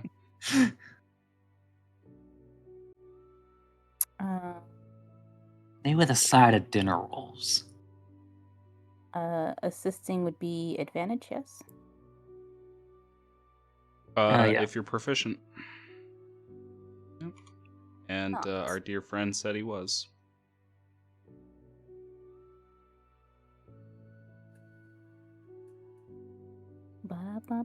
Whoa. I am proficient if they need help to get advantage too. Here we go.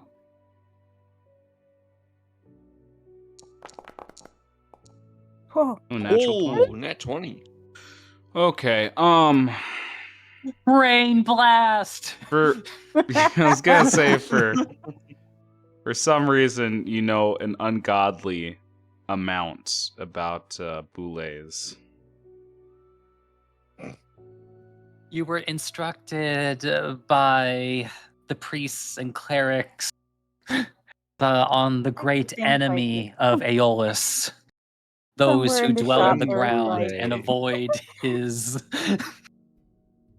Somewhere in the shop there was like notes on it, and I just casually glanced over and like put it in storage memory and never thought of it ever again until just now. Oh, no, wait, Okay. even better. Like, Boulets were actually like creatures that were cursed by Aeolus themselves, who can now they can no longer feel his grace and have been banished to the ground, where they must dwell forevermore. Filthy bullets. Okay, They let's used, start. They used to be known as the creme brulees. That's pretty good. Let's start at the beginning here. Like, how were these created? These were magically created back in the day by ancient arcanists. How it was done was fusing multiple creatures together. That'd be an armadillo, a snapping turtle, and a little bit of a daemon ichor. Because we're focused on the diet here, something strange will stand out to you as I go on here. You know that they are fully carnivorous, obviously. They devour creatures, armor, and gear. But strangely enough, they seem to avoid eating dwarves and elves, which is strange to you. Because if you remember at the alchemist shop, they were actively hunting that species. But they do actively favor halflings and horseflesh. So, for bait, if you could find a horse somewhere, or maybe a hippocamp, Like, you might be able to draw these creatures near. But I'm going to keep going on here just because you did roll relatively high. You know that these monstrosities, well, they are a monstrosity. You know that they tunnel underground and like to ambush prey with a quick eruption from the ground.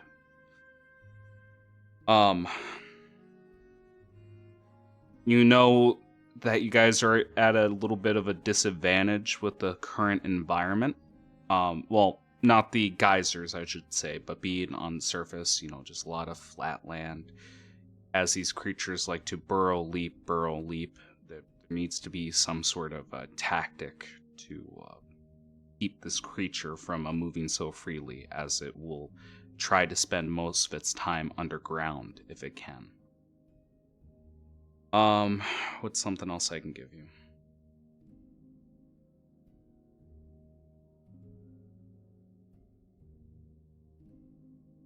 Oh, fuck it. Let's talk about mating a little bit, because I think that's funny. Male boulets God.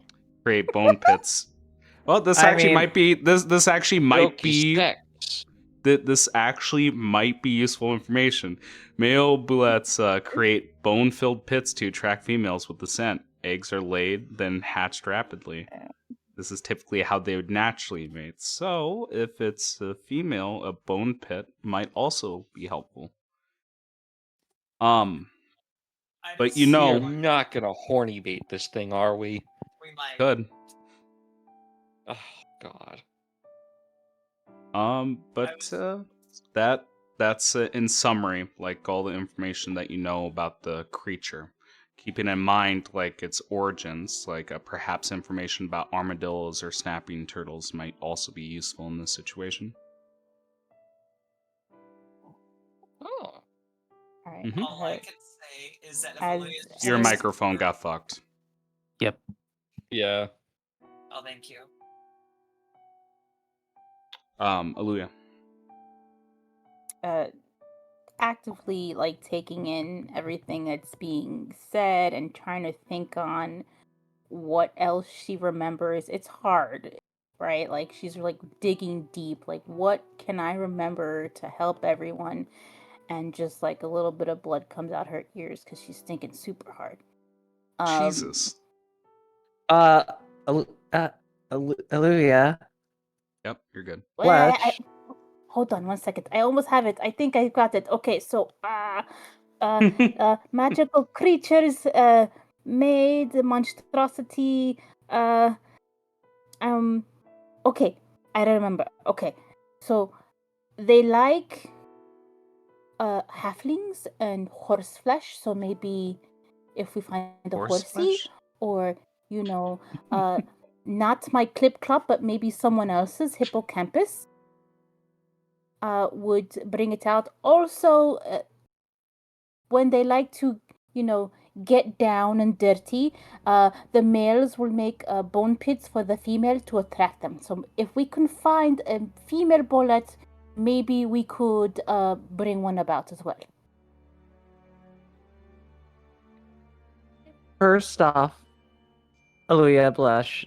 Let me clean up your ears. But two, a halfling, yes?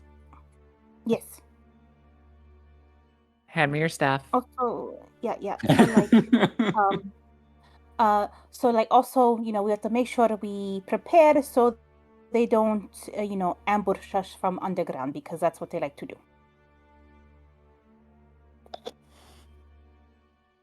Sorry, what do you need the staff for? Oh, I just already know how to find the bait. Oh, okay. You're so smart, here. Oh, well, one more important thing, because I keep thinking it's common knowledge. I should say you guys have multiple avenues for how to bait the creature, but to help it out, obviously, like making tremors onto the ground or, causing vibrations would also attract the Oh, like creature. thunder? Yeah, like thunder, unfortunately. But twofold, not just towards your party. Keep in mind the dangers of using thunder or being loud on the surface. Thinking back some more, blood now coming out her nose. Oh, right. So, also, if we make super loud vibrations, it would also work. Uh, um, that's good to know, Leah. Please stop thinking. Oh, good, because Wow. I don't know if I have anything left to give. Oh. I only Oh see dear. people's faces do that when I hit them with a psychic attack. Oh dear. You gotta be careful there. That's... You never told me you had this problem of... I'm putting this in your medical journal. There's a lot of Thinks too doodles. hard, dies. Just right, It's pulls like out a the, tiny the book and knowledge start is writing. there, but like I forget. So when I have to force this out somehow, it's so much of a strain on my mind. Shows why you don't think too much. Why you're still What was that, alive. Mavet? Just be careful not to... Just let me know when you're about to have a eureka moment, Blush. Don't worry. Hallelujah. Okay. All right. So you guys have too many options, actually. So what the hell are you doing?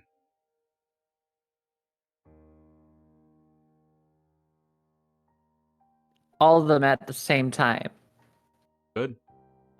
Just throw a whale, Boreas, into a bone pit, and you're golden. Here's what I'm planning to do. After the group gets everything set up properly with traps and whatnot, with that same staff, Seer's gonna turn into a halfling. Okay, Oh. I like it. And Well, then Oh, you like it too. before we go that route, you said it likes other animals, right? Yes.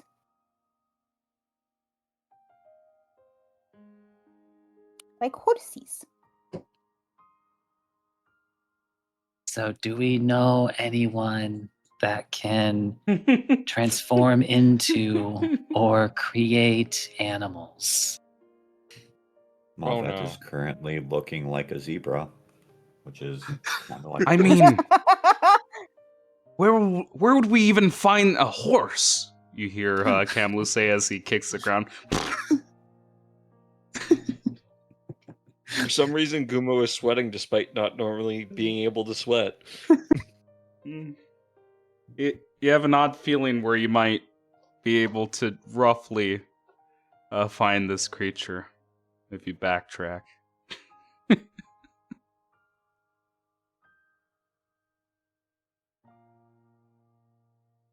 I'm just saying, Seer, since you tend to be geared toward helping keeping others healthy, maybe we should stick to the option that doesn't turn you into bullet bait.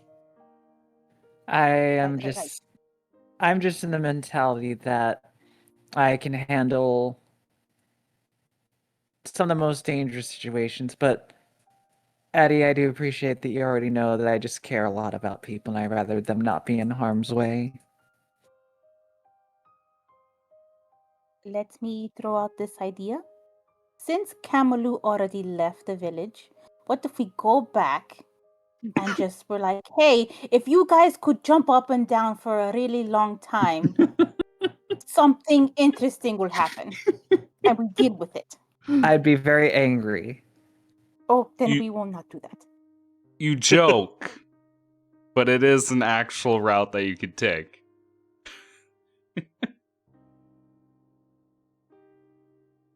I am okay with your idea, Eddie, as long as we are able to prevent harm of things. If not, I think my plan would be wise because if it tries to attack me, I think I have a way to. What's the phrase? Knock its ass down. Mm-hmm.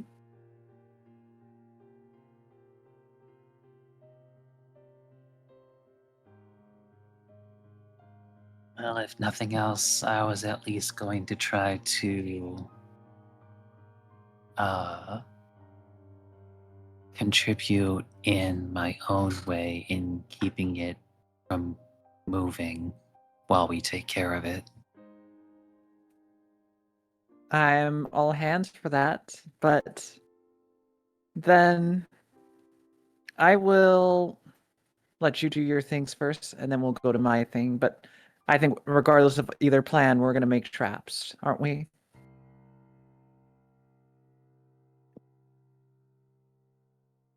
Well, my thing is more for when it actually shows up. It's a,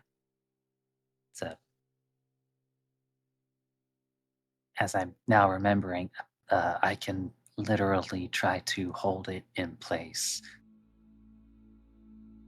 That might be a little helpful. Fair enough. I wish I had powdered diamonds because then I just would do my horrible idea of things. But in this case, what I mean by a trap is that I very well could make snares, and then when it hits a certain spot, it won't grab it all at once. It just would have to make it so it fumbles about and gets snared multiple times.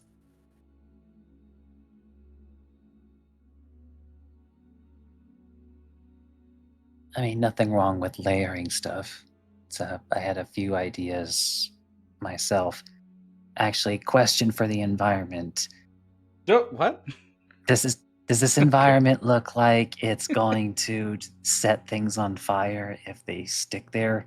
Or is it more just really warm here? Really warm. Seer looks to the ground. Thanks, environment. Yeah. Then the environment says very warm. You hear it on the wind. Maybe even from a crow. Very warm. Very warm.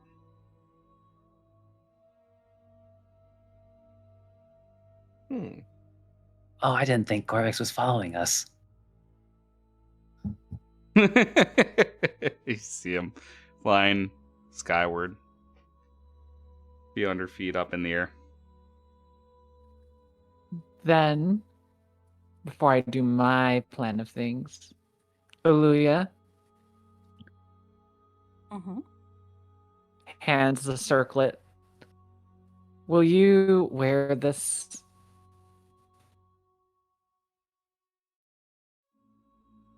On my head? I mean, it is meant for the head, yes. Mm-hmm. Okay. Okay. All right. If it takes time for us to make this, you'll tune to that, and then I'll be able to duel some spells.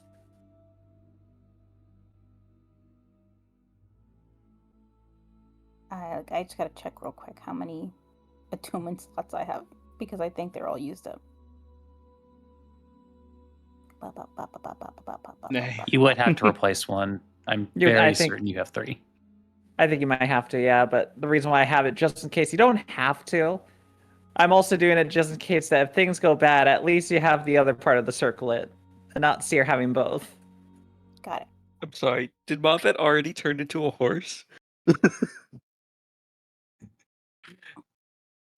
Oh no. Last I knew, he said he turned into a zebra. No, I said he already looks like a zebra because of his paint. No one's I painted know. Mavet yet. I know you put wild shape into chat and you followed it up with nay. Why don't we look at Mavet? What is Mavet doing during this entire fucking conversation, Cousin? Let me hear it. Yeah, I'm glad you picked up on that, Gray, what I was getting at.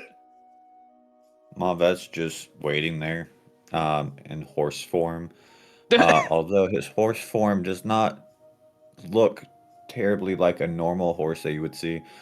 It has smoky tendrils and is made majority of wood.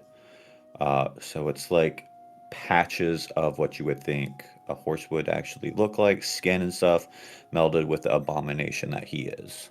a skin with Yeah, the horse is here. wood. It's watching. Okay. I'm just waiting for the pretty good. party to notice me. I would say at this Gumo's point, been watching you the entire time. yeah, I would say the 3 other party members would notice at this time if you neigh.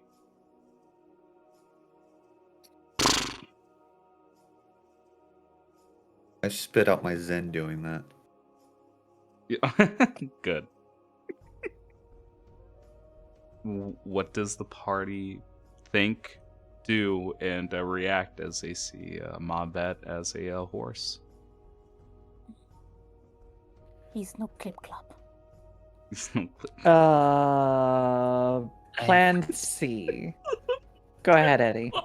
I think he just volunteered. I think we're Nay. going to have to make it so that they don't get murdered.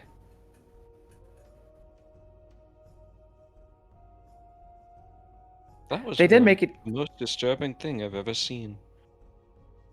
They Yeah. did make it easier for me, though.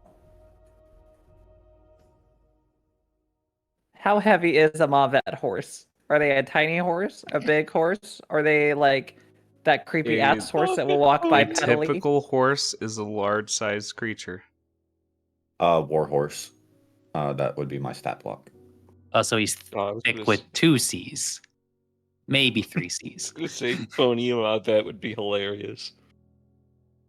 What we're going to do to keep Mavet alive is very simple. 540 pounds. We're gonna have Mavet run around nonstop on the ground till we have this thing come from the ground. But the Okay. creature won't know that Mavet is not just any horse. They're a flying horse.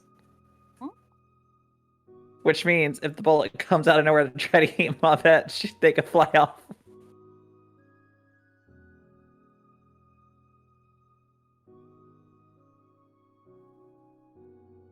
I feel Now like the- that would be the best plan.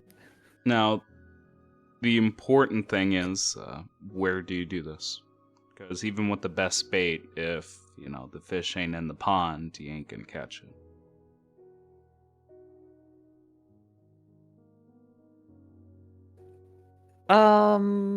Well, if we had a bunch of corpses here, how long have they been dead? That's a good question.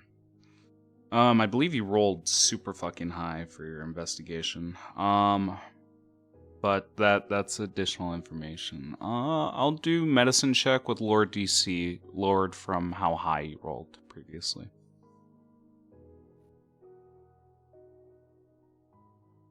Medicine check, here we go. Yep. Followed by a gay dance. And then I'll Okay. do a flash genius for an 18.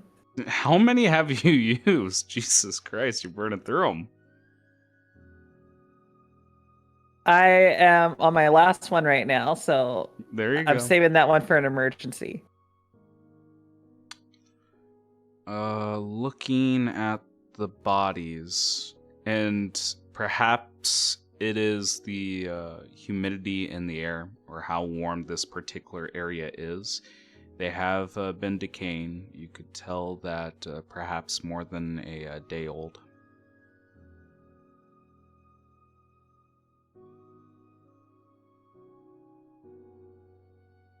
But I really can't give you more information than that. That's it's a little over a day, so you could presume that this thing has been hunting before you guys got onto the surface. Well- Nay. Are they squishy? They squishy. Yeah, because of all the humidity. Yeah, I'll say that they're squishy. Mavet's gonna roll around in their carcass. Okay. Cover yourself in worm blood. Thankfully, because it has been dead for a while, you do not light yourself on fire. But out of curiosity, Rakuzen, you ever touch a very hot pepper? Ever get Yes. the oil? Yeah, you ever get the oil on your skin, then touch something else on your body? Ooh, Not lately.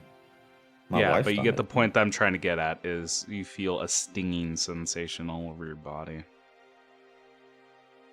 It feels like it's almost like a fever. You're becoming inflamed, like your body, although like what was once wood now has flesh, and you feel that tingle on that sparse flesh that you have.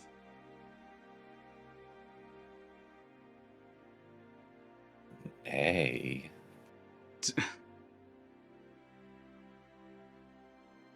I'm horrified by the small vet.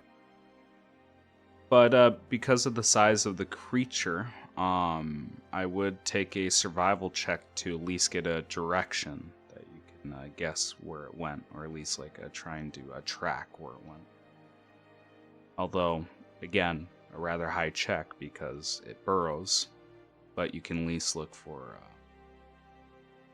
any abnormalities with it burrowing underground and fucking with the surface.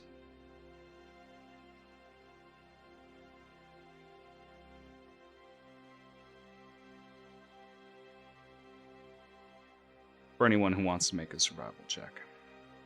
Don't look at me. No. No? We're gonna look at. You smelling, boy? He says to the horse. You smell him, boy. What the fuck? I guess he smells them. Oh, no. Never mind. Absolutely. Oluya smells them. We're not gonna look up the rolls for wild shape and using skill checks. I'm not even gonna think about it right now. 24 is sufficient. I mean, It would've been a technically, lot worse Gumo, than you what could I still currently give have. bardic inspiration. No, I'm at 2. Until we take a short rest, I'm stuck at 2. Alright. You realize you can spend spell slots to get bardic inspiration back, right? It's a good I time. totally didn't forget that. I also don't think we need it, as Aaliyah just did it again. Mm-hmm. They got a high roll. Aluya, as you look at the disturbed ground, see that it does lead to the northwest.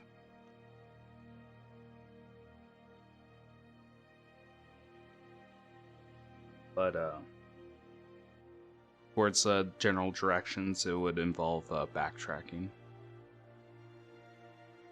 So what I'll do is I'll crouch down and kind of look at the soil, kind of touch it a bit, kind of blow it to the wind like I'm doing something cool.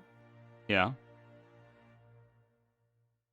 Didn't get much, but clearly it went like in the northwest direction, you said? Yep, northwest. It went northwest, so I guess we'd have to go back.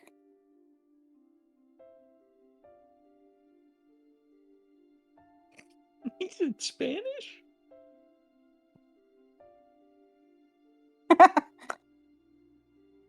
If you would, Aluya. Nay? You fucked it up. Nay. Nay. So, what's the plan? Like, you know it went in a northwestern direction. Your goal is to the southeast here. Like, you're being pulled in 2 directions. But what do you feel is more pressing?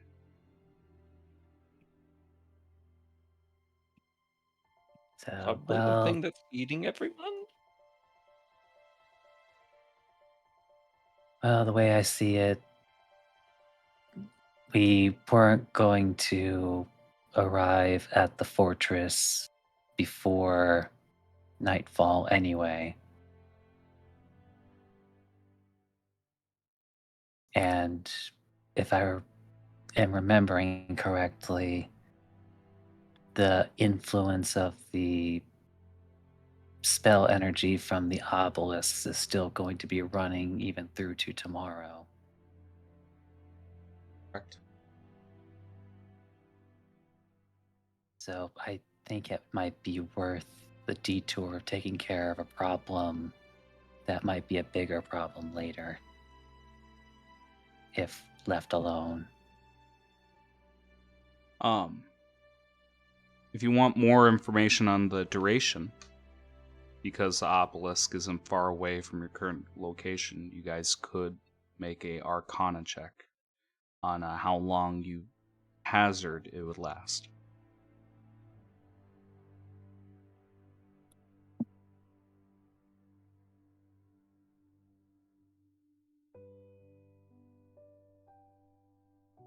I mean, we may as well do that. Okay. I will do my best. Of course Okay. you will. Actually, maybe I should be asking, like, what was your Arcana bonus again? Okay. It is +3. Okay, so it's equal no matter what. You'll have assistance from Eddie regardless. Okay. Yeah, I'll spend a spell slot and I'll give you a bardic inspiration. Look at that throat of yours, buddy. Okay. We're just draining all the bardic inspirations out of this poor man. Okay, hang on. Honestly, he hasn't used that many spell slots today, as far as I know. No, No, hang on. I'm keeping most of my spell slots. Let's hold our horses for a second. So we're confirming we're backtracking, correct? You're going back to the Forbidden Lands. So we're holding our mavets. Yes, you're holding your Mavets. You come back to the obelisk, and again, Meditorian has not moved from his position. Seems like he's just enjoying the breeze and nature itself. Still sipping tea. You guys look at the obelisk, and Aluya, you do see a healthy glow from the obelisk. And as you investigate it, like, you notice that its light is dimming slightly, very, very slightly. And as you perhaps do a few experiments, wave your hand, ask your gaudy daddy for a bit of help, you would know and learn that depending on the circle used of the spell, that it would equate to a day for each level. So since our dear friend Mavet put a 3rd level spell into it, you would hazard a guess it would last for 3 days.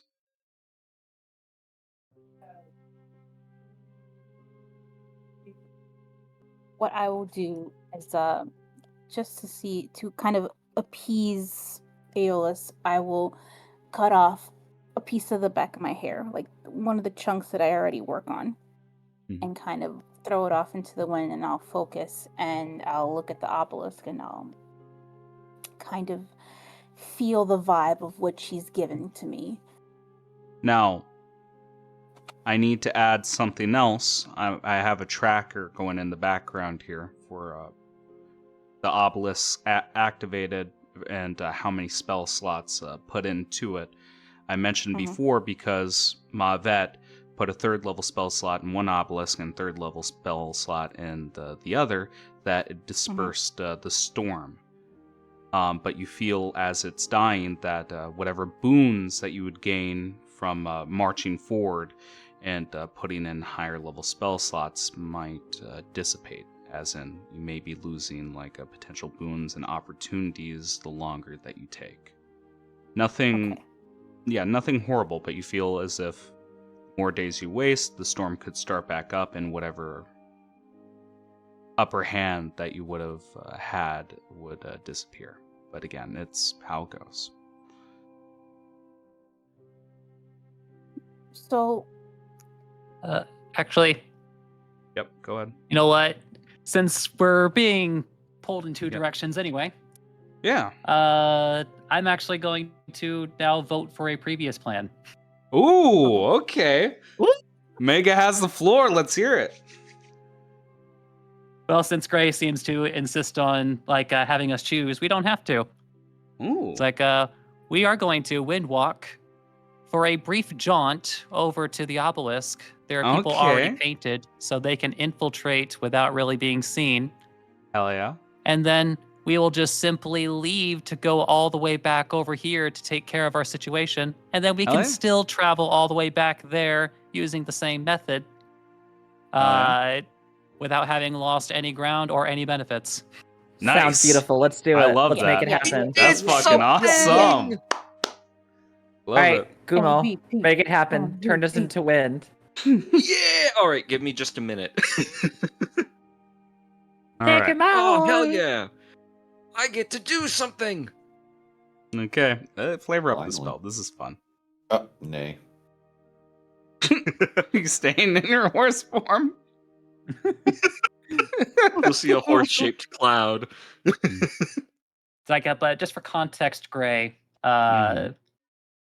So, because like essentially with Windwalk, we are able to travel at, especially if we take the dash action, 600 Which you can feet only take. around, Yeah. which With is these. a 6,000 feet in 10 rounds. We're breaking the sound barrier. It's, Yeah. I meaning believe. that you said it was like 5 miles away. Yeah. It's like we could literally get to the obelisk in less than half an hour, and then Nice. There you go. Oh, and I get to take along our companions because I can choose 10 creatures. All right. So as they kind of call for this, Gumo kind of like starts sitting down and drawing kind of with his sword along the ground, kind of almost moving and just almost trying to flow in a way.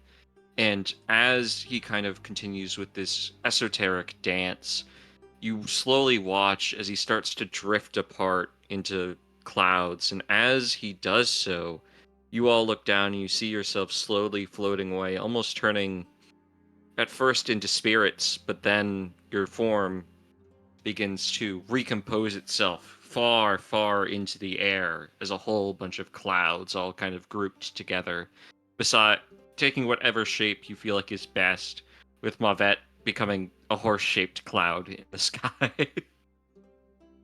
And Gumo is something close to just a normal fluffy cloud. Drifting wanna upon admit- the wind. I want to imagine Luia looks like a fish.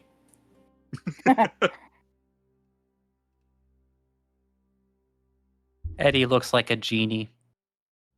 Nice. All right.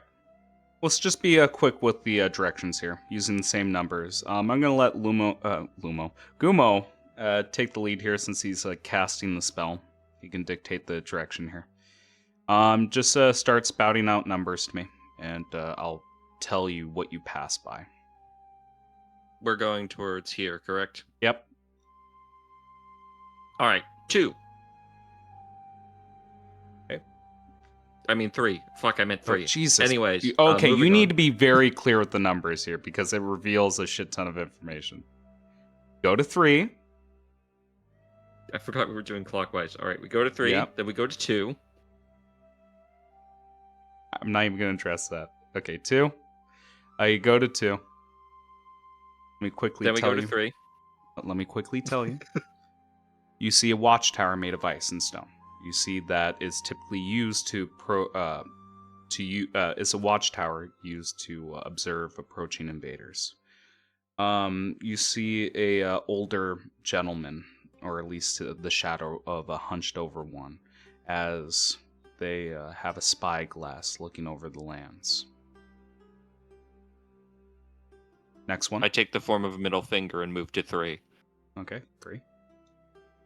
For some reason, the sky is flipping me off right now. You come across a wide vale. You see ancient statues of gigantic creatures, and you see that they stand in a position that would they stand in a honorable position, some with their swords drawn. But you see something strange about them. Just squinting your eyes. Perhaps like there's a glow behind their eyes. Just to make a reference here, because it reminds me of a certain somebody.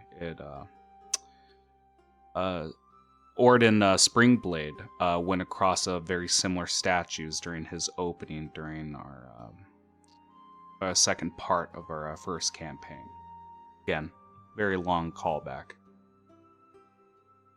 I get that reference. 3. 3. You get that reference. I don't get that reference. Yeah, I know. You see a deep crevice with a ice bridge, and you see a pack of wolves slowly padding their way across. All right. 3 again. Okay. Now things are getting a bit strange. There's a strange humidity in the air, and you notice that the terrain is swamp-like. And again, this I cannot stress enough. The area where the centaurs are, the area where the giants are, you are on top of a glacier. There should not be these different terrains visible. But for some reason or another, this seems like a swamp-like area. You see it within the glade amidst this frozen swamp. You see the trees grow unnaturally tall and straight. And you do see a individual wrapped in cloaks just making a run for it. Fun. Mm-hmm. Should we, and this is to the rest of the party, should we take one look at one last hex and then go into the place, or just go right in? One last look at the what? Like, should we take a look at one That's last pretty good. one last hex square, or should we just go for it? Hey. Okay, so 3. 3. You see a very large mountain. Sculpted from this mountain is an extremely large fort. To speak to how gigantic of a structure that we're talking about, there are clouds spiraling around the towers of this fort, and you see that it is ice coated. Rime is everywhere. Now I need to ask, because we're getting a little bit more specific here. With that in mind, there is a rough, jagged trail that serpentines up to the entrance of this fort. There is one large door. There are 7 towers making a strange shape. And there is an opening courtyard along with a deeper structure that you'd have to open doors and whatnot. Where would you land? Like the trail going upward, the courtyard, one of the towers? Just break it down to me.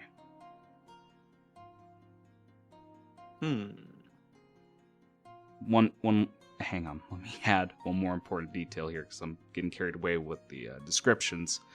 Things that you have to worry about is you do see a giant, not for each tower, but you see a frost giant in a tower or two. And you see them looking off in different directions, seem to be sentries of sort, or watchmen.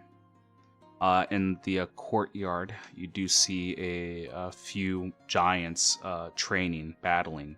One with a shield, one with a battle axe. You see sparks flying in the air. And the door opens cinematically, and you would hear echoing of a giant's voice. And you do see, like, the battle stop, them stowing their weapons and walking inward. Again, you guys are far enough away where even if I know some people in the party speak giant here, you are far enough away where you can't make out the words. But that's unless general I scouting. have observant. I'm joking. Yes. Where's the landing point? Good question. I mean, really, the only folks that actually need to land, or recommended the only folks that need to land, are the ones who will be invisible as they come out. Okay. I would personally say, like, yeah. they could just float themselves over to the necessary location in the obelisk and literally go in and out without ever being known or seen. So Gumo and Aluya. And Mavet, the horse. Oh, he's a horse. Our horse is currently a zebra, not a giraffe. So are you leaving it with party, eh? Like, where the fuck is Mavet in this? I don't know.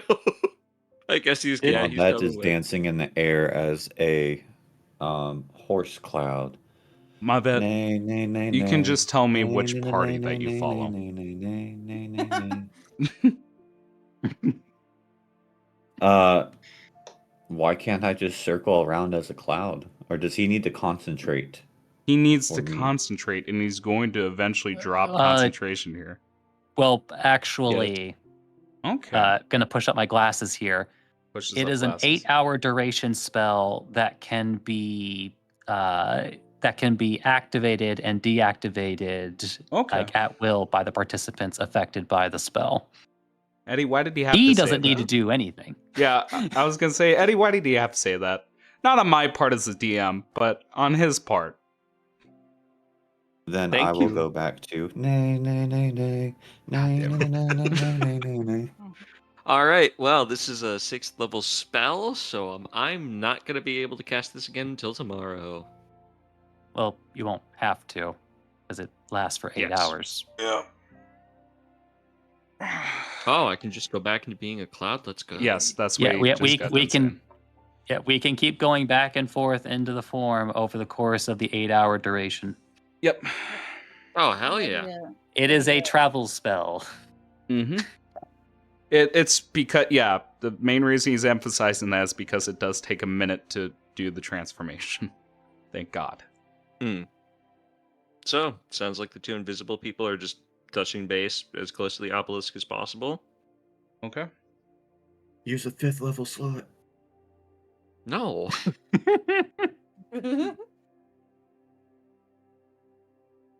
I will use a Oh. 4th level slot though. What? Oh, yeah, I was thinking of using a 4th level slot as well.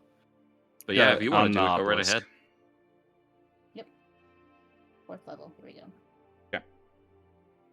All right. So let's The Kumo and Aluya show. This yeah, could only end let's badly. divide this up.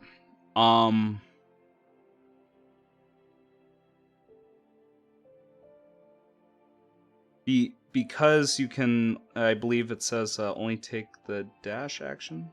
Yeah. Dash or again, revert. yeah.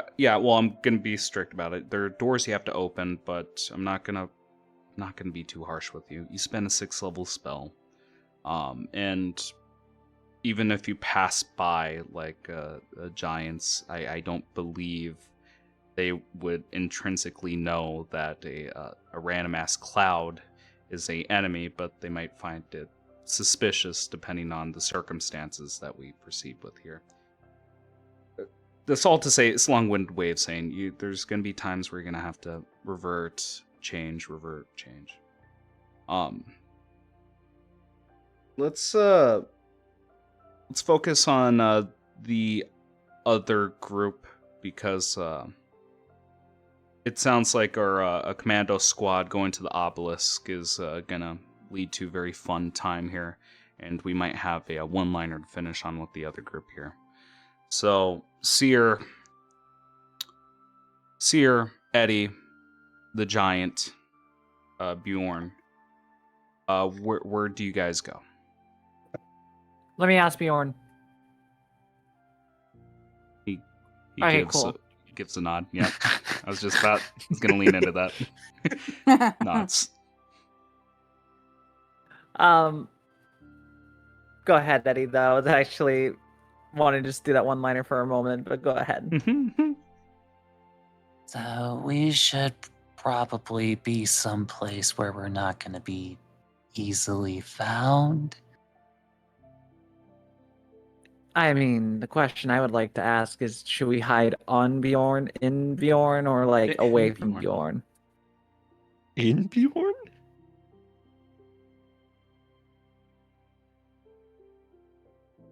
I feel like we've already made Bjorn uncomfortable already.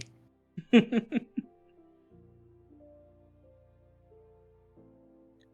Well, understand. I say we, but as a consequence of traveling with us. It's a consequence of traveling with us. Okay. Well, I think then we'll just go with the safer plan and stay close, but not by Bjorn.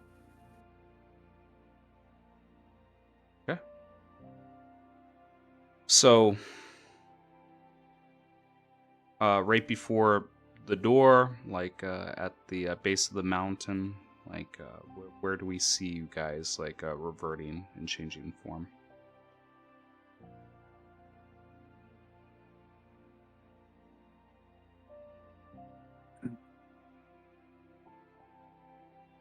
This is a giant country, so what would be hard for a giant to hide behind, we could hide behind it. So giant doors, as well as like anywhere that's like close to the entrance without having to like enter it might be the best course of action, because then Bjorn can walk up. But then again, he can't talk, so I think originally we need to figure out how to help him be able to communicate.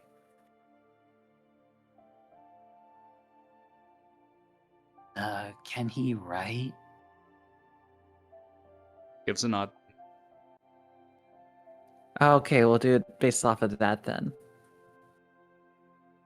Also, I think the best course of action would be wherever it would be normal for either someone to fit to enter from the get-go is probably the place where we ought to be.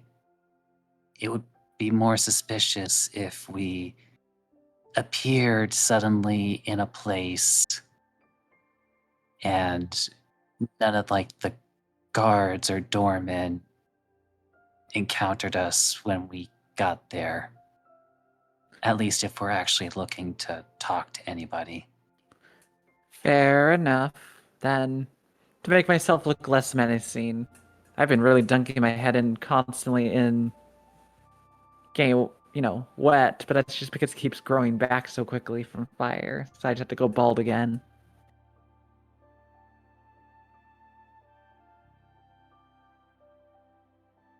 But I think that's wise, what you're suggesting. Okay.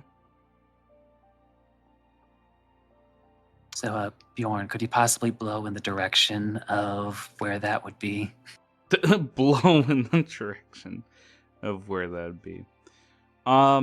You would suggest a point on the path leading upwards. Doesn't have to be at the start, but at least making your guys' selves visible before your approach would be a good idea, rather than magically appearing right in front of the door.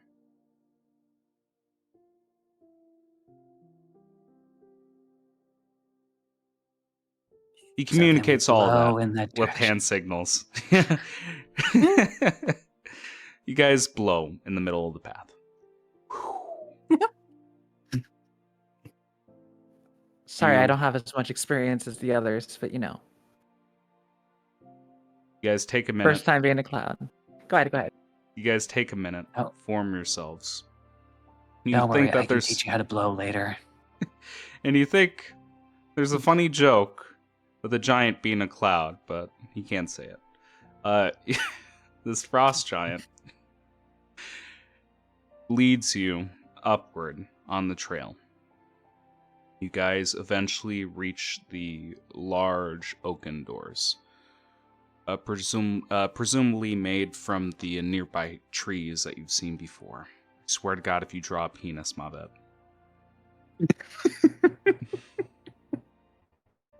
So help Well, me if you God. look at the shape that our traveling has taken, Yeah, it's because you guys are fucking chodes. Yep. also it wasn't Mavet that drew that; it was me. He just blamed him. It's because I always blame them for that shit. As the three of as the three of you approach the door, Bjorn, Eddie, Seer, stand before these doors.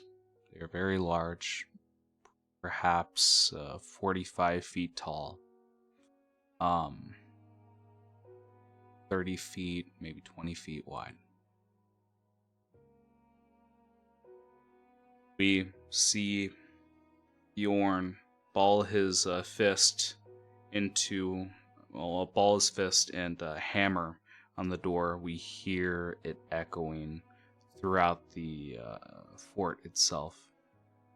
And in his hand is a bit of rock torn from the ground or found. It's a large tablet, and you see that he's carved runes into it during your travel upward, taking Eddie's suggestion. And are you guys out in plain sight, hiding right behind him? Where's your positioning before I move on here?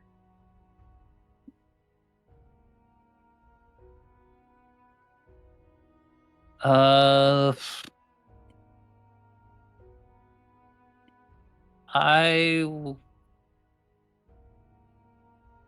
think an easy way to passively communicate that we're traveling in tandem is to be on either side of him a little bit behind.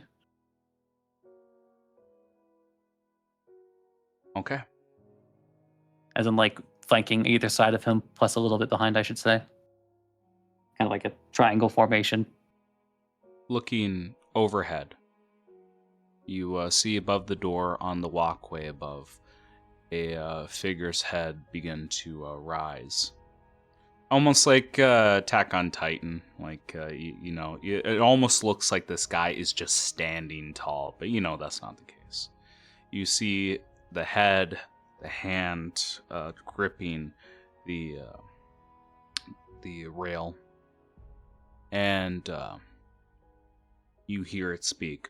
And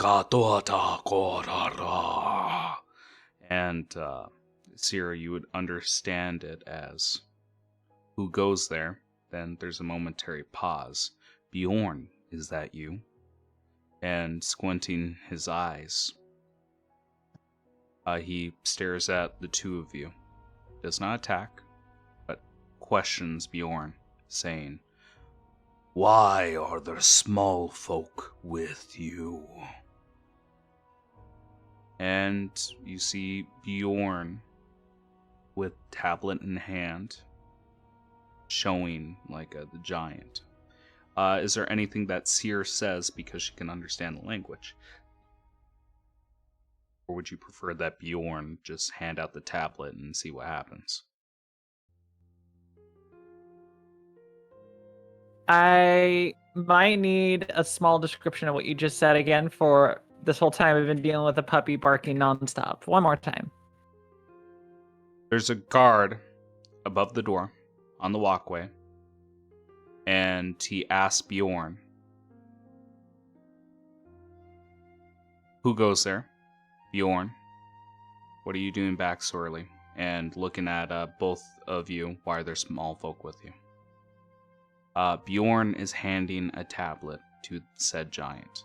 I'm asking, is there anything you want to say or do before we move on here, or do you just want the tablet to speak for itself and see what happens? What does the tablet say? To not be exhaustive with the matter, I will just say, like,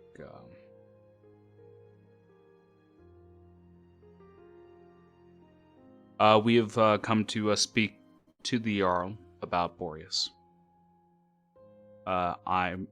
He has mentioned to you before that the journey that he's going on is a journey of pacifism.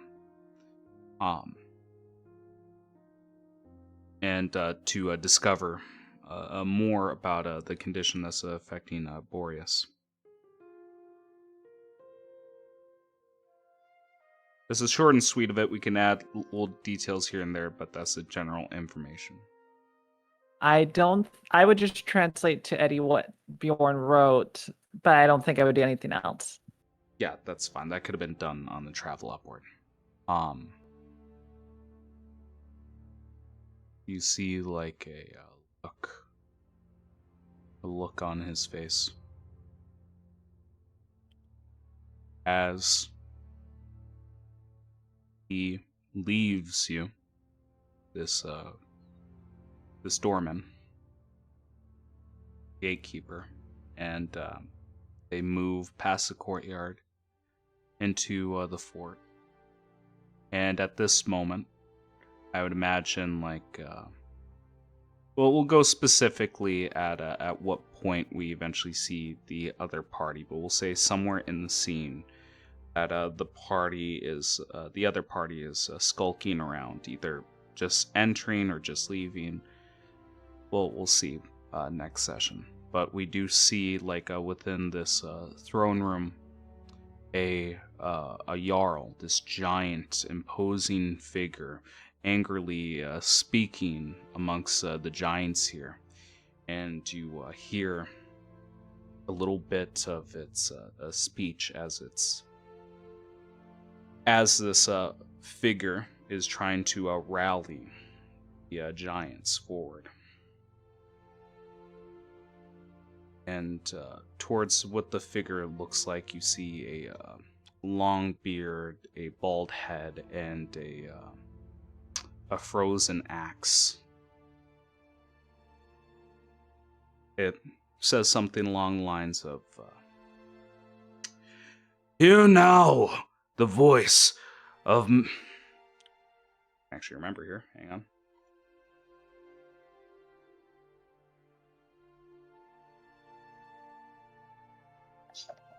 Hear now the voice of what's my name. Yeah, exactly.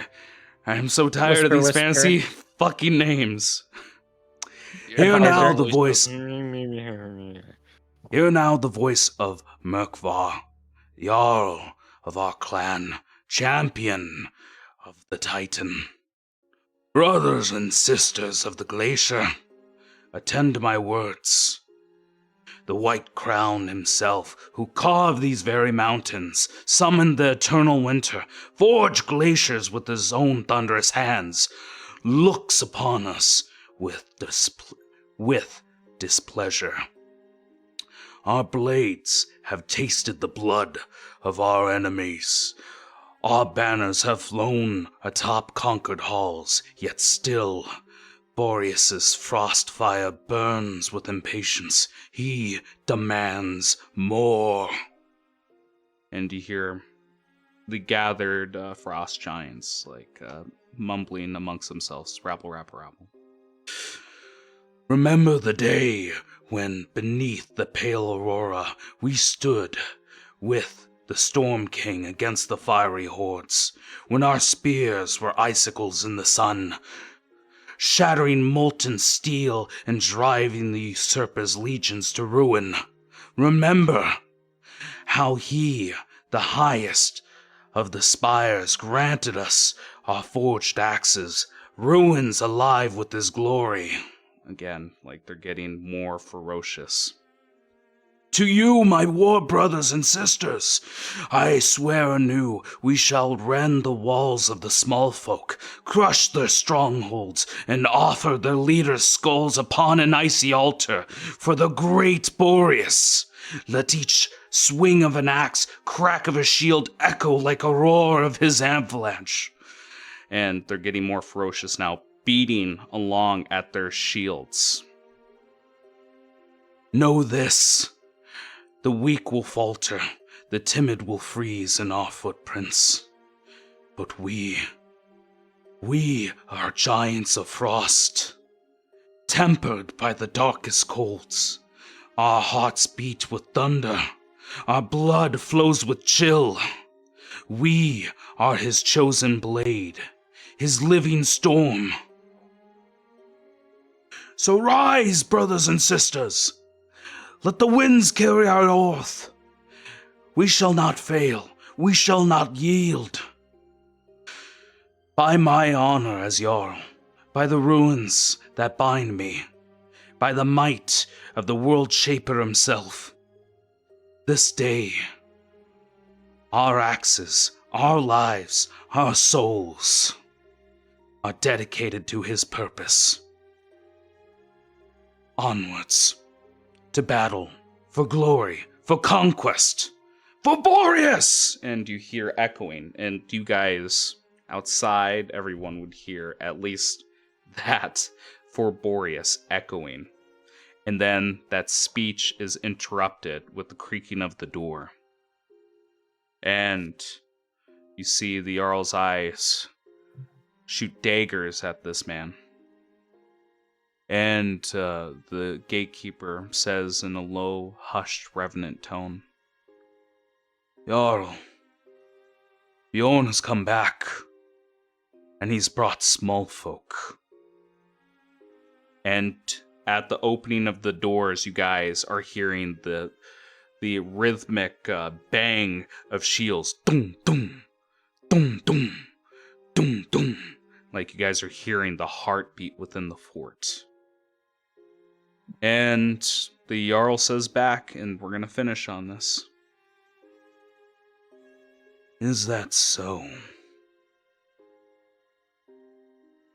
And looking at the others.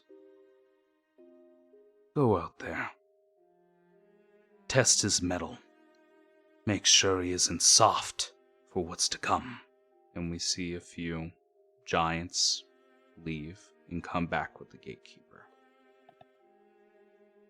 And we're going to end there with the doors closing. We cut to black. Thank you guys so much for joining me this session. Woo-woo!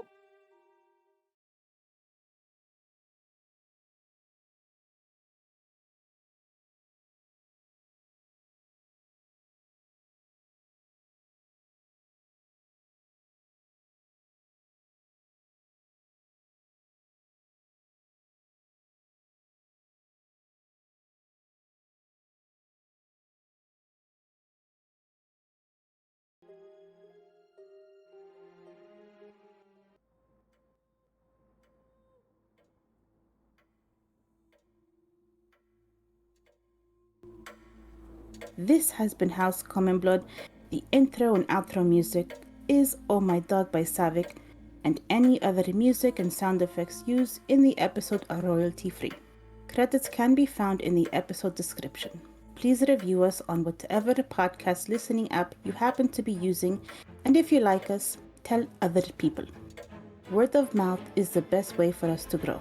Thank you for joining us. Iola Skychu.